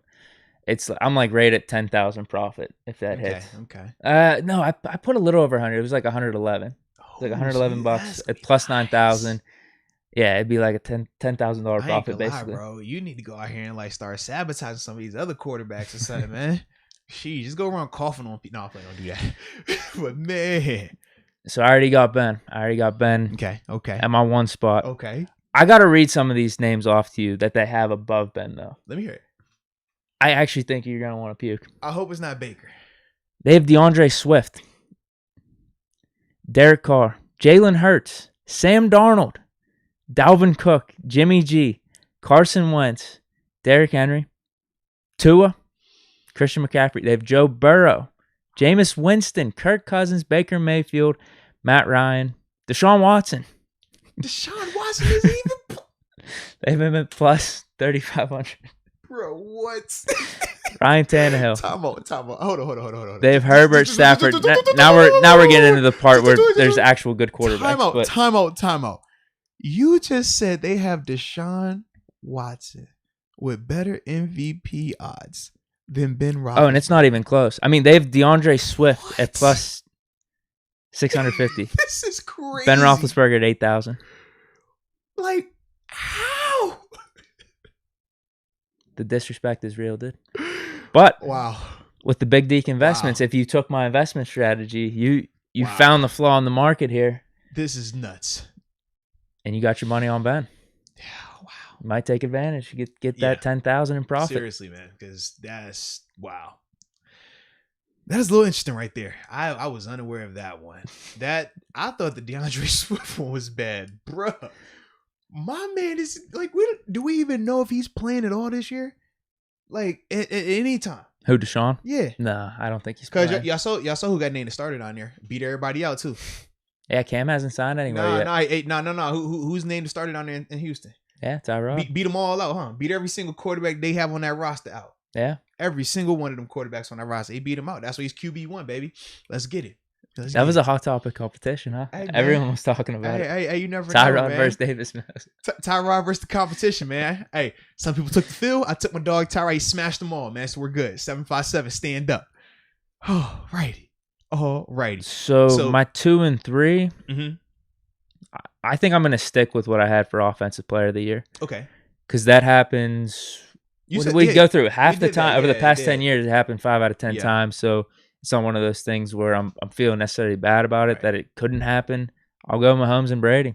Okay. Mahomes, we know what he is. I mean, he's probably going to be putting up some numbers. He's always going to be in the mix for that. The Chiefs are good.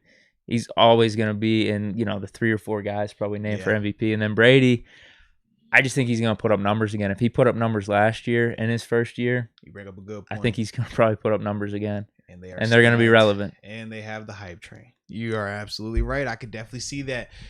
For me, I like the Mahomes.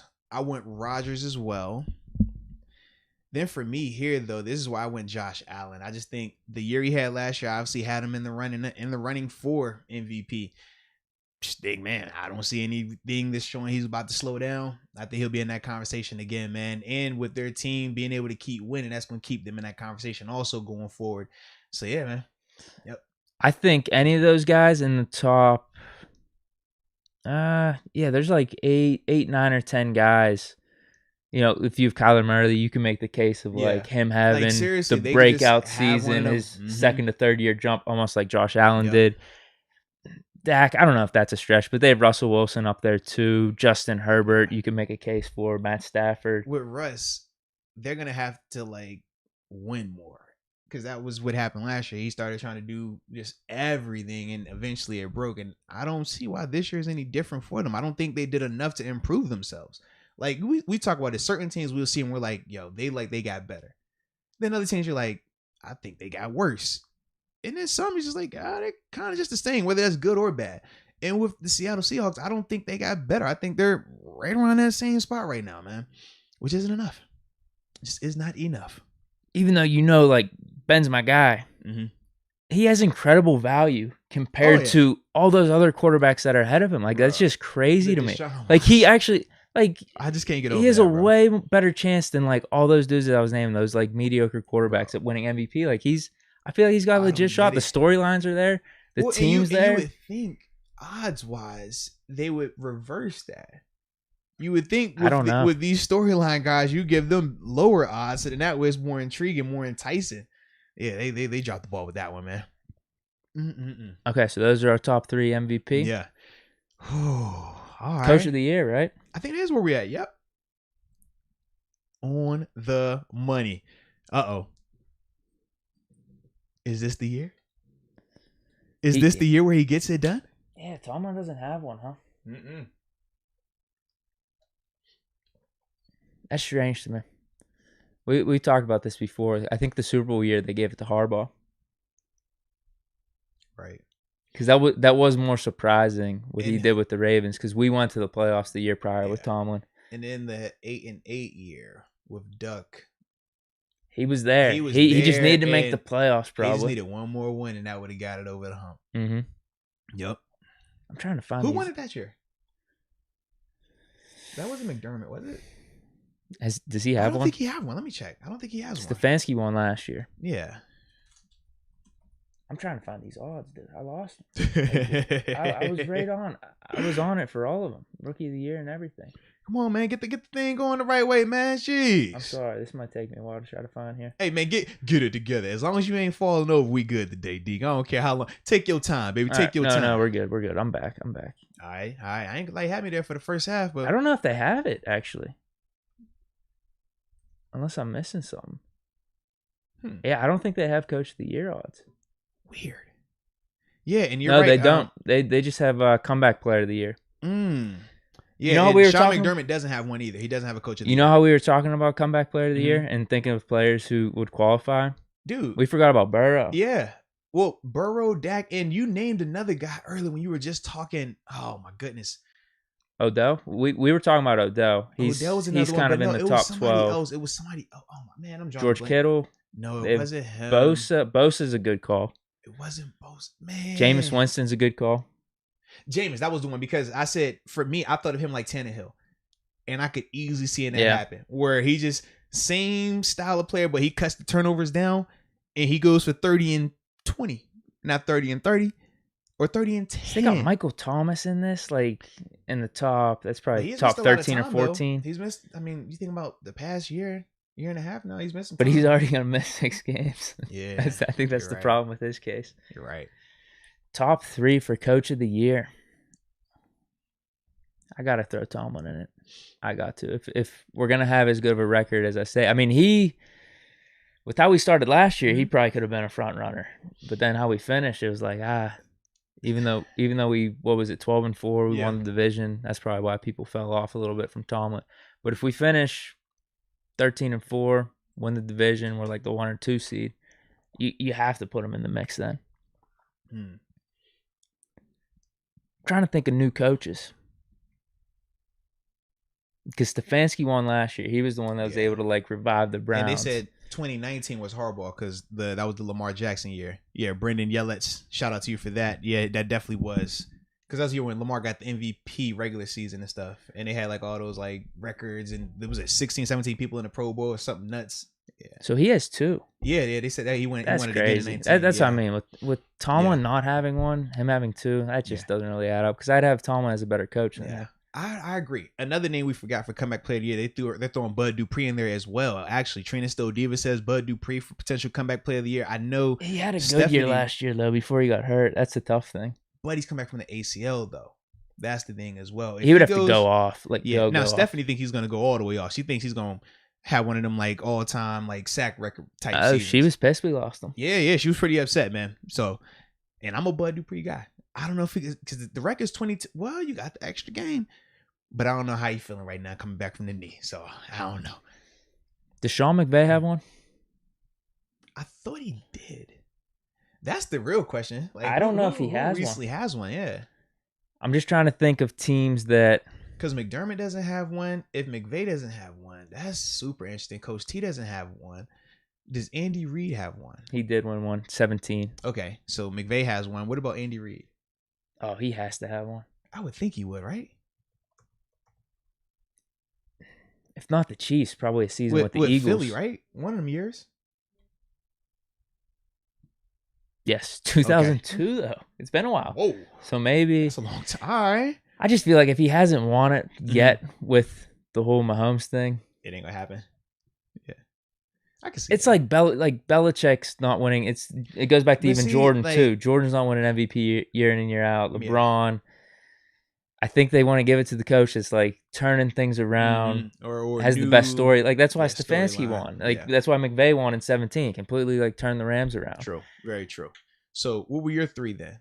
I'm kind of leaning McVay. Part of me's leaning McVay too. If everything with Stafford works out, part of me's thinking McVay. Let me think about my third team a little more. Do you have your top two at least before I get to my third? I got my top two. Okay. Yeah, so for me, Belichick. Yeah. Because he has that opportunity to create. Yep. The reason why he would never win it while Brady was there was because it was expected. It was Brady. It was Belichick. Now, no, you're right. You come off of the craziest year. You make a switch at quarterback for the rookie, the guy who played for the guy that we all say is like you, Nick Saban, your college version. And you take his quarterback as a rookie and don't let you win the division with Buffalo having all the hype around them, that just adds to it. And that's why for me, I'm like, yeah, I could definitely see Belichick having one of those years. Like this year for Belichick is how I view the Duck and Mason year for Coach T. I thought those were both like, this would be Belichick's best opportunity to win it right now. And I thought that was Coach T's best opportunity to win it because it was the first time we saw him without Ben. Yeah. And now we got the clear cut. No, this isn't because of Ben being out here. It's because of you, because I can easily make a case that why shouldn't he have won it in 15, 16, 17 when we were winning off all these games? The reason was, though, because they were going to throw it on Ben and the Killer Bees. The 13-3 year. I mean, that was a hell of a season. But we knew the hype was it was the Killer Bees. That was around the same time where we had your cheerleading coach comment about my man Coach T. So as long as Ben is out there, I just feel like he's always going to have that held against him. What might help him though is the whole Russell Wilson thing with the MVP and the no votes. Just if we're 13-4, we're 13-3 going into the last game, people are making that. Why hasn't Tomlin got Coach of the Year? Done a hell of a job with the Steelers. Everyone was shitting on him. I agree. I just feel. But I get what you're saying. I get what you're saying. They always do that. Like we used to be so frustrated because we're like, yo, we are busting our tails and we are legit. Like we got these wins. Like, and we're seeing these teams out here. This dude. 10 wins over here. You talking about him for Coach of the Year? Like, what are we doing here? But I feel like Coach T is always going to have that wild 7 is here right now. So the next guy that I did have on my list though after Belichick was McDermott. The reason I had Sean McDermott because this is their time. If he can do that again, what he did last year, they will give him that award. In terms of them being a 12-13 win team, that will get him that award up there, man. Just because of the hype surrounding him, and then for him to come back and do it again. Take them back to the playoffs again. I could definitely see that happening, man. I'm going to give you 2. Yeah. I'm going to give you 2. And then I'll do my last one. Yep.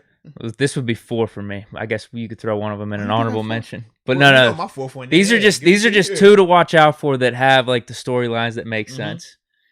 I think your Belichick one's perfect. I want to throw like 5 or 6 guys. Thing. I hate it, bro. But New Orleans Saints, Sean Payton. Oh, I mean, that goes right hand in hand with the Belichick scenario. And he low-key has the better vibe because he got Jameis, I mean, at least is proven-ish at the NFL level. Yeah, they make the playoffs. 100%.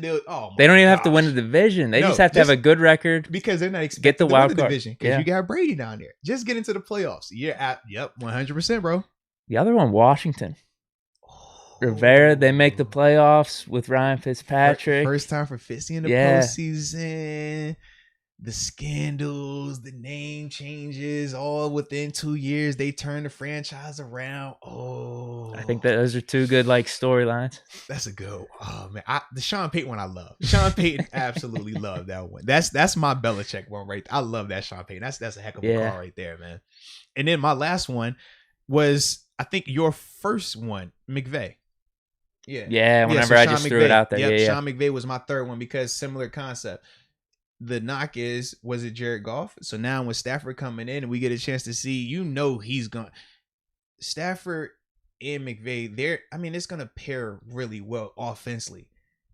That's what the people want. That's going to sell. And they're going to get that. Oh, I tell you, that's boy genius right there, man. The offensive guru. And look at He got Stafford. The guy that he wanted. Now they're just unstoppable. And they're going to sell us that all season long. Mm-hmm. Yeah. Yeah, so I got 4. I got 4, I guess. Yeah, like I said, I feel like I would throw Belichick in mine too. I'd honestly have 5. As bad as I want Coach T to win it, man, I just know, like, I've seen that too many occasions, and it pisses me off. But I feel like it's gonna have to be whenever Ben retires, not leave, because leave is like if he was. He might have to wait for that award. Yeah, so he's gonna have to wait a little bit. But whenever Ben does leave, then whoever that next guy that comes in, that's the year for Coach T again. Like, man, if they would have just won 9 games and made the playoffs that year, it was that 19 season, dude. He would have won it. He would have had the award. But you can't finish the way that they finished, man, on that down spin like that and go 8-8, man. Yeah, because they gave it to Harbaugh that year, right? That was 2019. Mm-hmm. Yeah. Because he already won one. Yeah, that would have been a good reason to give Tomlin one, I think, if we would have made the playoffs. Exactly. We just couldn't beat the damn Jets on the road. Like, that's just terrible. Yeah. That was terrible. Couldn't beat the Jets on the road. We couldn't beat the backup Ravens. Remember that as well? Yeah, RG3 and them. Because we needed someone else to lose, though. But we wouldn't have known that until afterwards. While that game was going on, we had to win it. That was an embarrassing performance. Yeah, that was my issue, because I was like, we didn't. Now after the fact, it worked out anyways. But during that game, that was not the mentality. Tennessee had to win. Yeah, and they played after and they ended up winning. Yeah, but we were supposed to have won that one, and that's what RG3. Was that Justice Hills running back that game? Beats me. I have no clue. Yeah, because I don't even think Ingram played that game. No. They had stars. They set everybody out. Yeah, they did. Yeah, bro. Oh, right. And that was with Duck, man, because I was over Duck at that point. When Mason came in and actually showed something, and the Jets game got us back in, I was like, all right, maybe. And then Duck came back. Yeah, but Mason Juju, actually, you know what though? Juju, he dropped the pass to get us. It was either the tie or the win. Why you keep doing that, man? That's your third Juju negative reference today, man. Come on, man. I like Juju though. I was about to say, yeah, because I don't want you to cash as Marshall. We like him. Yeah, he's just not a wide receiver one though. That's where my standards are. That's 4 shots you done took at that man today, man. We getting drunk over here on Juju shots. Come on, baby. Sorry. It's all love. At least you're honest. What else do we got? Is that it? We have one more thing. NFC another topic. North. We're gonna break down that final division. Okay. But before we do that, I'm gonna get a couple of these super chats in, and then we'll get up out of here because we are on schedule today, man. Look at us, bro. This was efficient. Here, yeah.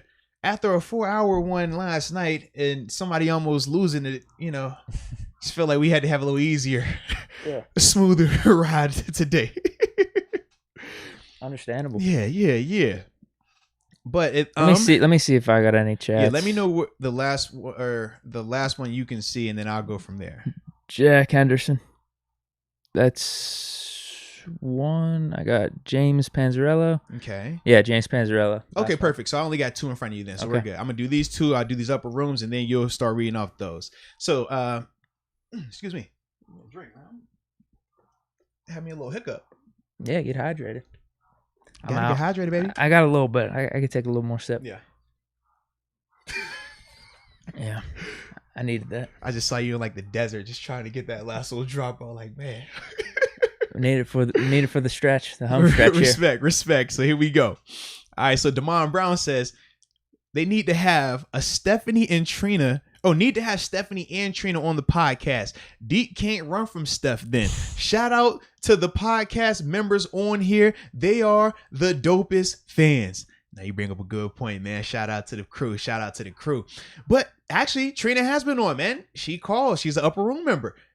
Stephanie gets in the upper room. She gets full access to call and be a part of the shows when we have Get It Off Your Chest Mondays. Don't forget Bills game Sunday, right? That phone line will be available to the upper room members to get it off your chest on Monday. So don't miss out, all right? Don't miss out. You got time, baby. Yes, you do.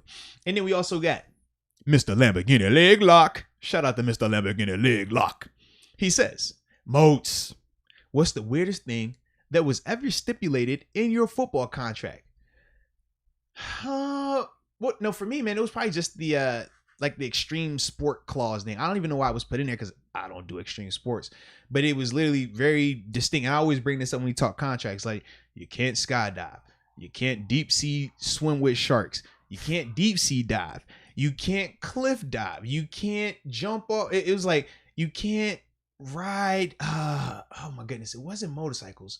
But it was like another like BMX, no, not BMX, but like dirt bikes, like the dirt bikes and ATVs, quads. like quad. Yeah, there was like all that type of stuff in there. And for me, I'm like, I don't do any of that. But that is definitely like for me what it was. Some other people, I heard they get even weirder. I tried to stay as clean and as, towing the line as possible, so I ain't have to worry about any of that type of stuff. The more stipulations in the contract, that means you've given them reason to stipulate said contracts. Like, wasn't it Benz? They put the motorcycle clause in, for example, right? That's in there too. No, that is in every contract now because of that though as well. Yeah, when he had that. Oh, accident. really? Yeah. Is it in every Steeler one? Yeah, just in general. My Bills contract had that in there as well, bro. Really? I swear, yeah, man. Wow, I didn't know that. Yeah, that was the other thing, and I was like, holy cow. Yeah. Okay, I didn't know there were clauses now, or just absolutely. Ben decided like, hey, I'm done with the motorcycle. When that happened, I remember like reading my contract to myself. Now, obviously, this is how many years after that, and I'm just like, yo, why is this so serious? And like, no, this is because of that right there. And they would point to like each reason, like, all right, well, typically this could happen or that could happen. They start weighing the risk of it. And they basically say, like, you're their multi-million-dollar investment. They aren't going to allow you to they're not going to allow you to put yourself in harm's way.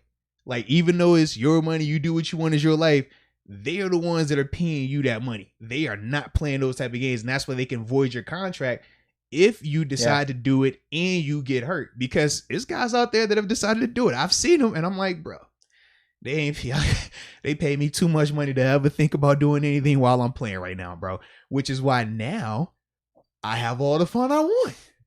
We research, we drink cocktails wherever I go out. Cliffs. I'll jump off a cliff. I'll deep sea dive. Boy, I was swimming with sharks. You seen me the other day, boy. Y'all better stop playing with me.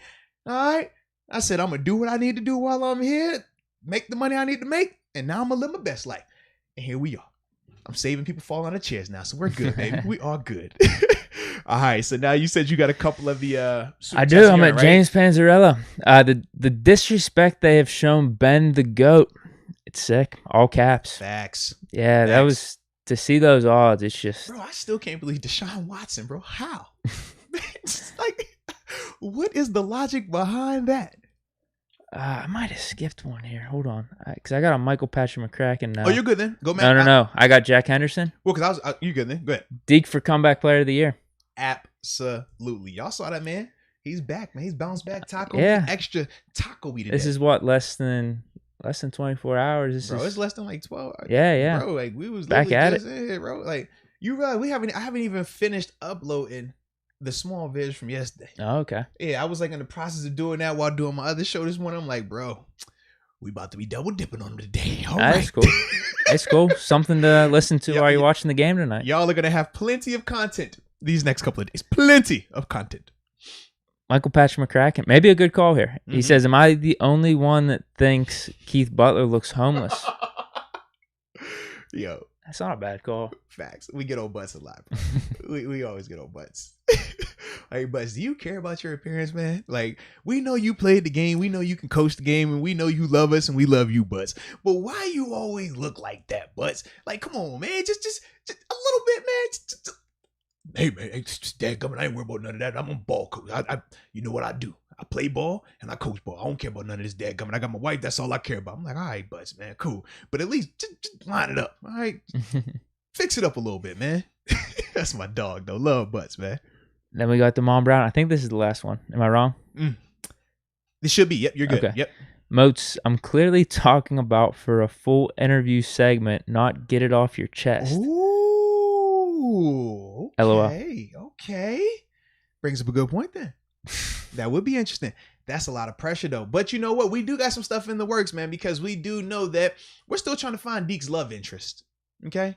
Now we know Trina's still diva. She's not feeling that like that, but there's been rumors about, maybe a little bit of a love interest between the other member of that pair right there. So she could potentially be featured in a segment coming up down the line where we're trying to find Deke's love interest.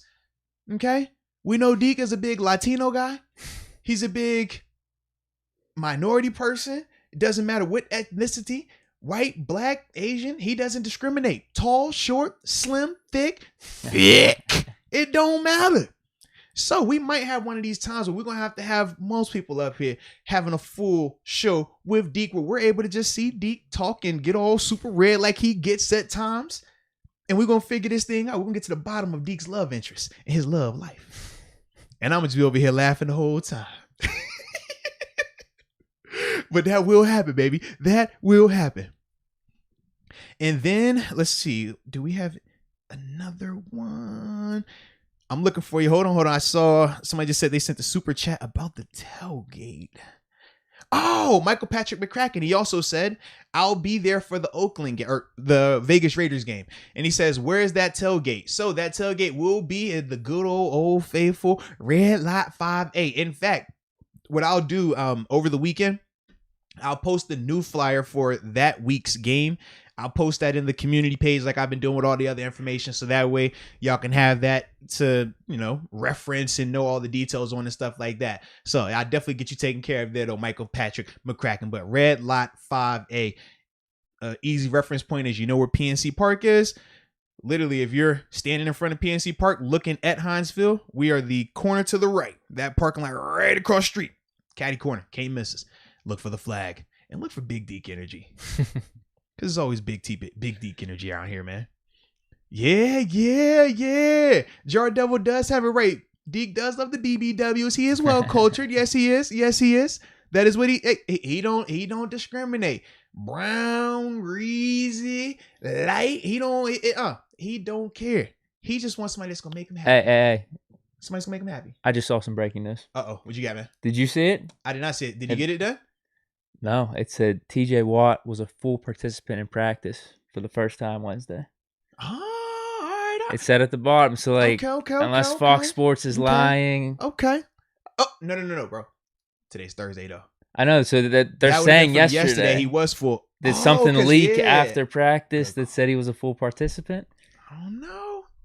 It's what it said right there. I like it, though. It's what it said. And it does say it's live. That only helps his chances for playing week 1. We thought he was going to play anyway, but maybe even playing better, though. I like it even more, then. I like it even more. Any news on the contract? No. Oh. I'm sure that would have came up in like red or like bright yellow or something, breaking news. There you go. No. I like it, though. I like it. But back to your love life. They saying you toxic, Deke. They said Deke bad for relationships, man. I'm just chilling right now. You sure? I'm just chilling. Yeah. That's the lifestyle I'm on. I wonder when you go on dates, do you have the taco meat out? Would I wear a shirt like this? Or would you just go shirtless and let them know what's up? Like, I'm Deke. No, I'd probably wear a shirt like this, to be honest. Yeah. These are shirts I wear kind of frequently. Okay. I think they look nice enough. You throw some jeans on or something, throw some nice kicks. Are you an Air Croc guy for the date, or are you gonna break out the heat? Because I've seen you break out heat. I don't care what nobody else say. I've seen that version of Deke.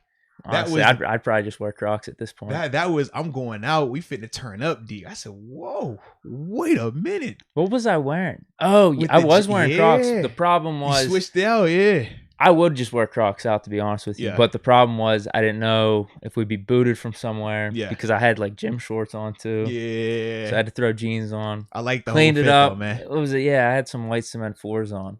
And now they saying where the first date gonna be at Deke's mama house. Oh man, that's what. No, I will host you, man. I'll make it an easy candlelight dinner for you. No, I think you just set the expectations like terribly low. You can't go right to mama though. Just set them really low. Where is the you gotta earn mama? You don't just meet mama. No, she could be there. You don't meet her yet. Oh, she's just evaluating the situation. Yeah, I'll just go in the back, pull or something. I'll wear Crocs and everything. Like I said, just set the expectations low. Like this is what it is. Now, South Florida still says, would you pull up in your Big Ben jersey on a date? No, probably not. Okay, just check. Probably not. Just a shirt like this. Fair enough then. Fair enough. Depending on the season. Yeah, probably not. I'd probably rock jeans. I'd probably rock some jeans, but Crocs might go with it, to be honest with you. All right. So we're going to get this last super chat, and then we'll get to this last topic and get up out of this thing, man, because we are still on schedule-ish. Okay. But we are not going to be here too much longer because we ain't doing that today. But we got Mike Matizik. Says, Flavor of Deke featuring taco meat for the name of that segment. Hey, bro.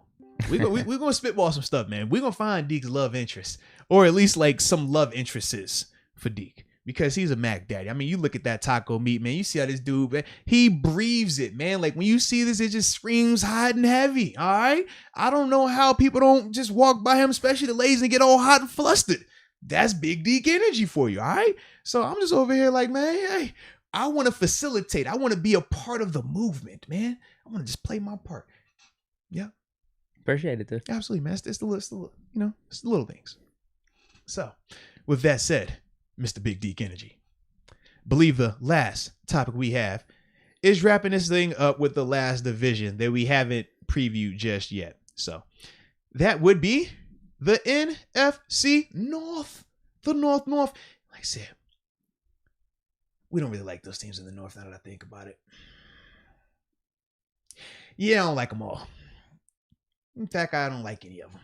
So, with that being said, we shall start with the one I like the least. Detroit Lions. Yeah, they're going to be pretty bad. Very bad. Very bad. Not sure about the coach. He's trying to bring a different energy, different movement to the Lions. Bite your knee off or claw at your knob. Which is fine if it's going to work. I don't think the roster's good enough to where it's going to work. The roster's just pretty bad. Sewell's actually kind of looking like a bust, they're saying, in this preseason. He definitely struggled this preseason. They got Hawkinson. That might be one of their only highlights on offense. Decker, I guess, at left tackle. Yeah, Sewell, if he's looking like a bust, the receivers are no good. Really their number one receiver is looking like Tyrell Williams right now. But don't they have now they got DeAndre Swift with the odds though, baby. For MVP. If he win an MVP, they're gonna be having to go bonkers, bro. Dude, the receivers right now, it's Tyrell Williams, Khalif Raymond. Those are wide receiver 1 and 2. Have they signed their kicker back yet? Because remember, they had released both kickers. I didn't know if they were really going to fantasy football style it, or they were going to. They do have a kicker on the roster. Okay, right so they now. have shown a little growth. Then that's good. This is on their legit website. Yeah, I don't know if they haven't updated it at all. Oh man, Rod Dallas said his old lady, his little wifey thing, is a Detroit Lions fan. Rod, baby, come on, man, you gotta talk to the lady, baby. You gotta talk to her. All right, talk to her in her ear. Whisper it nice and softly. Hey, baby girl. You know it's all about the Pittsburgh Steelers. Here we go. Steelers, here we go. Just like that, man. All right. And who said Jared Goff for MVP? Q, stop playing, Q. Stop playing. Yeah, and their defense is pretty much trash, too. They got some names. Trey Flowers. Jamie Collins, not bad. Kuda was their first-round pick a couple years ago, but he was hurt and banged up last year. Maybe he takes a little bit of a jump, but they got no one else, dude. Like, their team's bad. Yeah, I think they're going to be in for a long season, man. A long season. Like you said, Penei Sewell, man, I know they've been playing him at right tackle, and I think that's part of the struggles that he had, because I do think he's more of a natural left tackle, but they obviously have a Decker out there at the left side, so I could totally understand that. But yeah, I just don't like the team. I don't think they have firepower offensively or defensively. Trey Flowers is a name, but for me, I still can't believe they paid him that much money to go there. I'm like, Trey Flowers, I'm taking Bud Dupree over Trey Flowers. Personally, that's just how I feel. I'm not a fan of the Lions team, man. I'm just not. Hopefully Jeff Okudah can get to what they thought he would be, because he was another guy with a lot of hype around him. Kind of what they said about Patrick Surtain in terms of the almost perfect prospect. Yeah, number 3 pick or something. And he struggled at times, man. Yeah. I don't think it's any secret we probably have them last. Yes. So next we'll go to Chicago, to the Bears. For me, obviously, I do like the quarterback situation a little bit. I do think Dalton is a veteran quarterback, a good quarterback, just not great. And I like the intrigue and potential of Justin Fields. Defensively, Khalil Mack. Where is he at? Is he still Khalil, or is he slowing down? That's the question. That's what we're going to see. But for me, I like them a lot, man. I do. I think that up front, that's going to be interesting. Solid. Linebackers are good. And they got the boy Artie Burns. Yeah, they got the homie Artie Burns. So their secondary's a little questionable, but their safeties are good. How's the secondary question? They have my dog there. If my dog's on the team, they taken care of, man. I like the Bears though, low key. They have a sneak. I just don't know. My biggest hesitation with them is how they play that quarterback position, that transition, how long they stick with Dalton, when they, how do they implement Fields? Like that to me is the uneasy part because I like them sneak. Like they're sneaking at me. They're sneaking at me. Yeah, if Fields comes in, here's the problem though. Like the defense is pretty good. Secondary a little questionable. With their offense, I just don't know if they have enough firepower all around. Yeah. Outside of Allen Robinson, Montgomery's pretty solid. But I don't like the firepower if it's Dalton. If it's Fields, that's what I mean. Fields would have to be the X factor. You see what I mean? Like that changes. It would be all on Fields, really. Yeah. Because we even saw how he was hitting Jesse James, making him into this deep bomb threat type of dude, So I could easily see that. He's the X factor. Yeah. If he comes in, is lighting the world on fire, they could potentially be a playoff team. He'll be to them what Cam Newton was to the Panthers. Yeah. That's how I envision it like that. Maybe not the most firepower on offense, but him being out there, he elevates your offense that much. Yeah. I could see them making the playoff if he lights it up. If he's so-so, if he's good but not great, 8-9, 9-8 maybe, 7-10.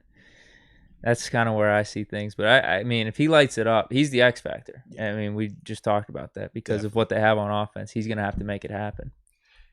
All right. We played him on a Thursday night. The Minnesota Vikings. Shout out to the homie Lizzo. I know we're big Kirk Cousins guys. We like that. We believe in Kirk. Captain Kirk.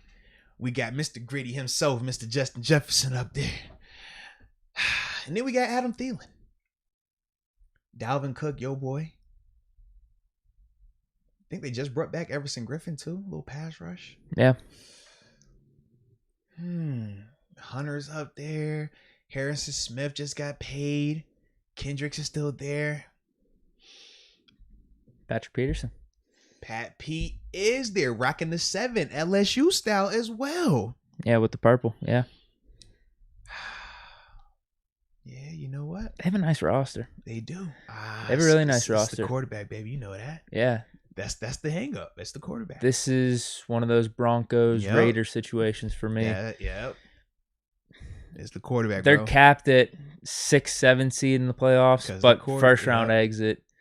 And then the other side of it, floor, they're going 7-10 or something like that. I don't see them actually finishing worse than 7-10. I don't either. I think they'll be interesting. They're right in that middle pack that I hate to be in because you're good enough to be relevant, potentially make the playoffs. See, but I think they even get a playoff win, like we saw them when they went to New Orleans. That team is sneaky like that. I don't think they're good enough to make a run in the playoffs, but I think they could easily have one of those. Was it 5? Who's the matchup that we would get? Not because it's only one bye. It's only one bye now, so you would be 5 versus 3 seed, or what is that? Because it'd be 1 versus 7. No, it'd be 7 versus 2.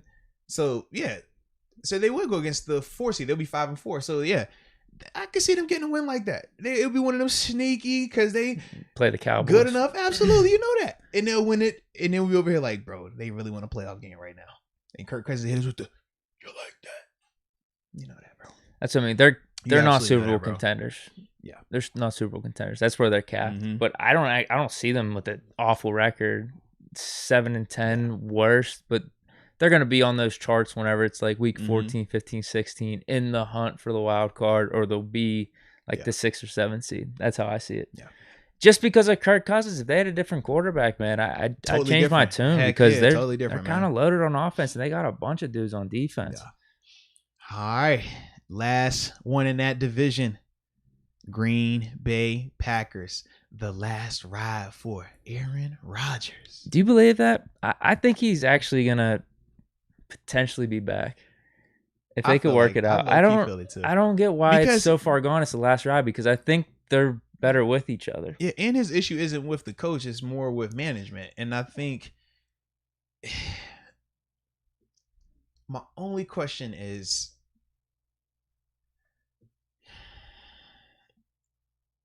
I don't think they would try that though. Because I was thinking to myself, like, if they seen something from Love at any point this season, like if Rodgers had to miss a game or two, and Love shows like Kaepernick stepped in for Smith, right? Like that's the only thing I could think of. But I just, number one, I don't anticipate Aaron being out where he's gonna miss a game or two, and number two, I don't think Jordan Love is gonna just be hot like that his first opportunity. But that to me is like the only way I can see it happening, because I don't think they would do the Mahomes Alex Smith thing, because to me this scenario isn't like that where you have this talented guy. Now granted, we didn't know at the time how talented Mahomes was, but Alex Smith was kind of like their Kirk Cousins. He was capping them.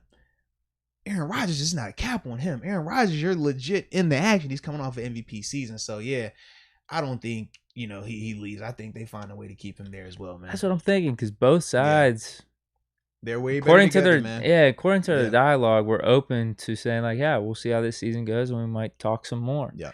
Everyone's saying last dance, this is it for Rodgers. I just don't believe that. I don't believe that. If Rodgers is really focused on all this philosophy he's talking about and he's being in his Zen mode, he understands that there's this game going on. Right.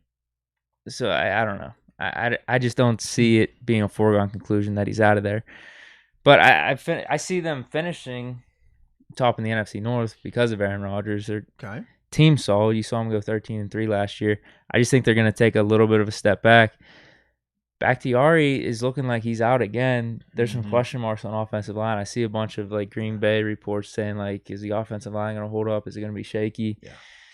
Devontae Adams, Aaron Jones, defense, pretty good. They got some names.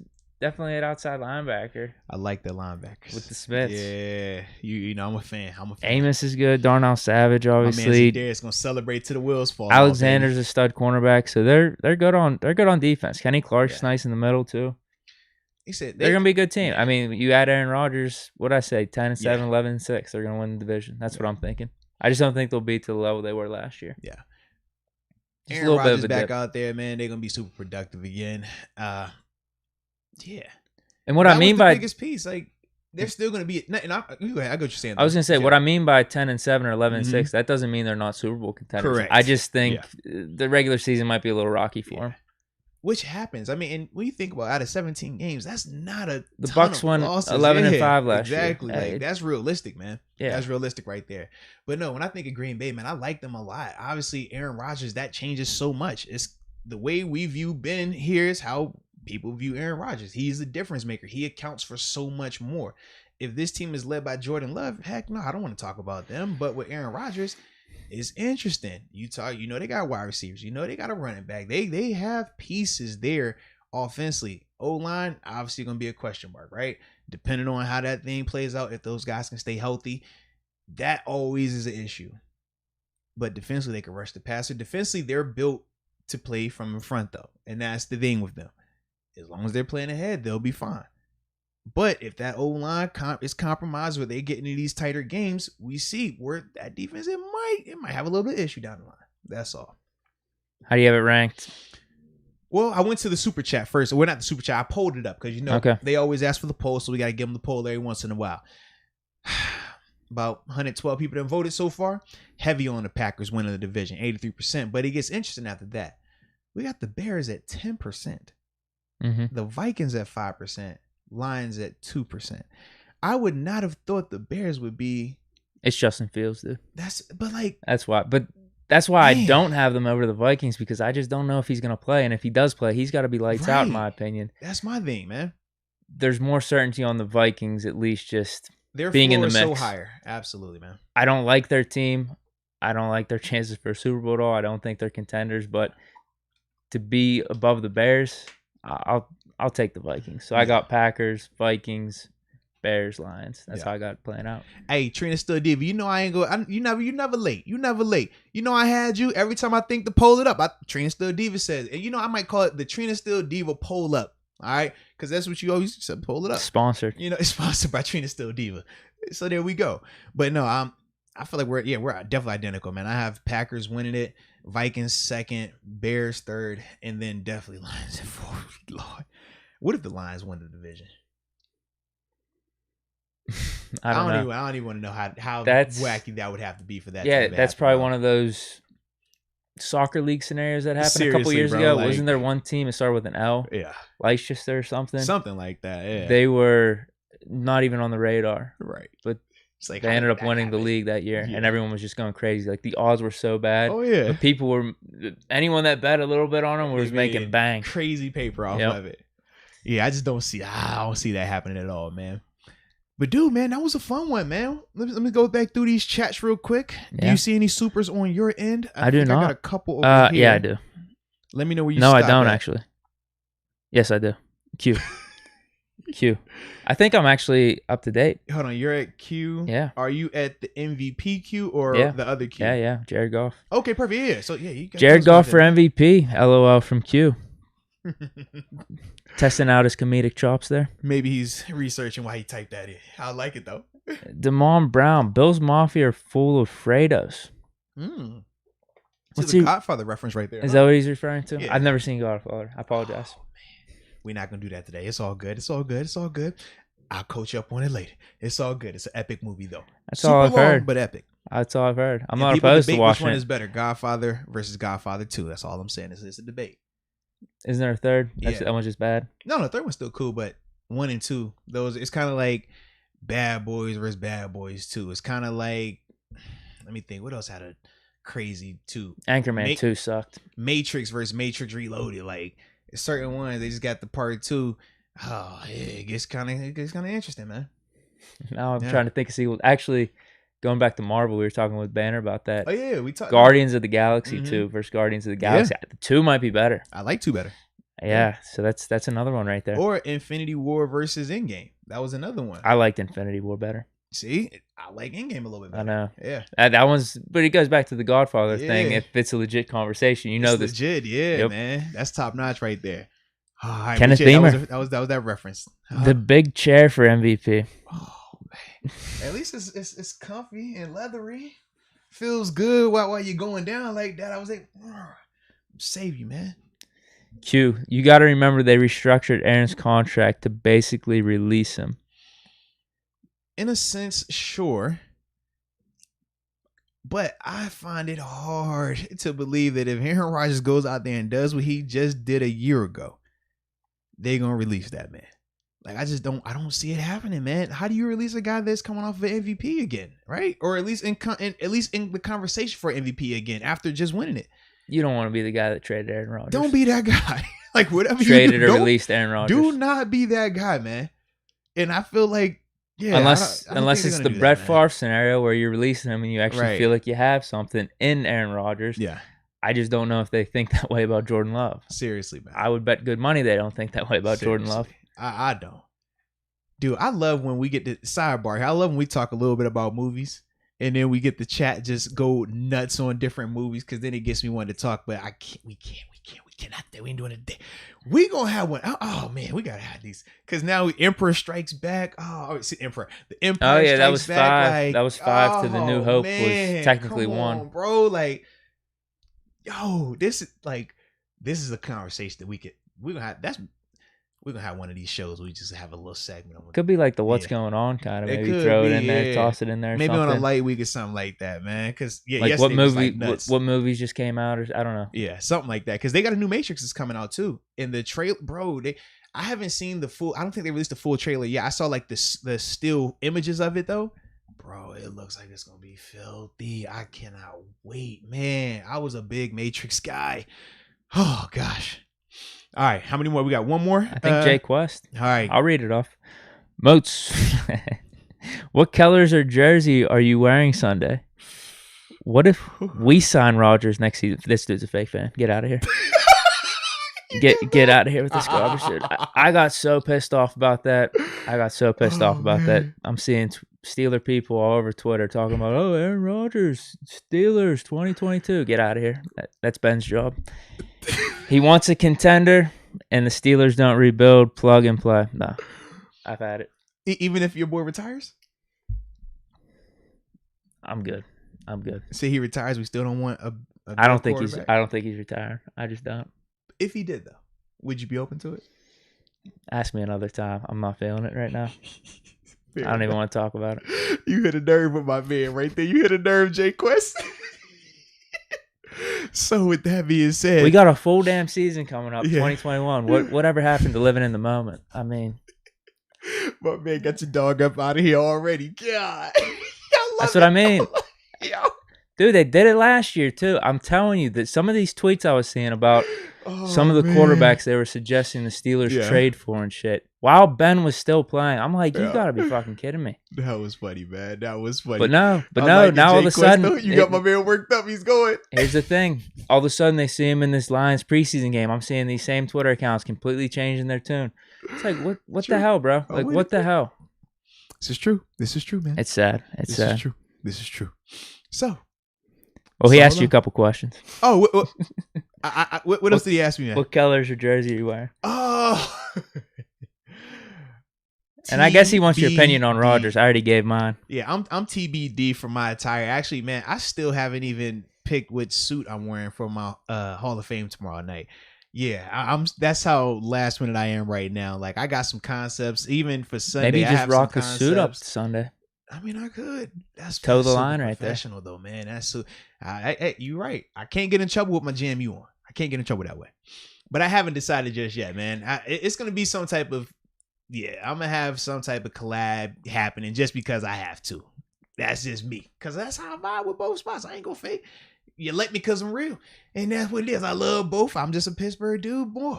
But yeah, I'm gonna have some type of thing going on. But y'all gonna know, man. It's gonna be a blast either way, baby. So. With that being said, man, I think we're good, bro. Well, we're shooting a video. That's probably going to be the main thing. That's going to be like the opening scene. What's Moats wearing? Everyone's going to be... For the intro. Have pins on the... In fact, the intro might be good. It'll be interesting to see how the rest of the video goes, though. What do you mean? In terms of my attire. You know, I might have a couple wardrobe changes in there. Oh, man. wow. You never know, bro. I might treat it like the Grammys. Damn. You know, in the Grammys, you got your intro, you got your cocktail dress, then you got your first act dress, then you come back. I already know what's happening. You know what I'm saying? Like, bro, I might have me like 30 different wardrobes out there, man. They're gonna be out here like, dude, did Moats change again? Yes, he did. Like, you know, that's what I want, man. All right. I might even wear a hat that says fake fan on top too. That's what I might do. And it's gonna be black. It's gonna be black and gold on the back with blue and red lettering. That's how I'm gonna have it. And it's gonna say fake fan for all the people out there. So, with that being said, man, who is it? Those spamming, man, you gotta get you up out of here, bro. You got a little spam action, bro. We don't like that. Big. What's he saying?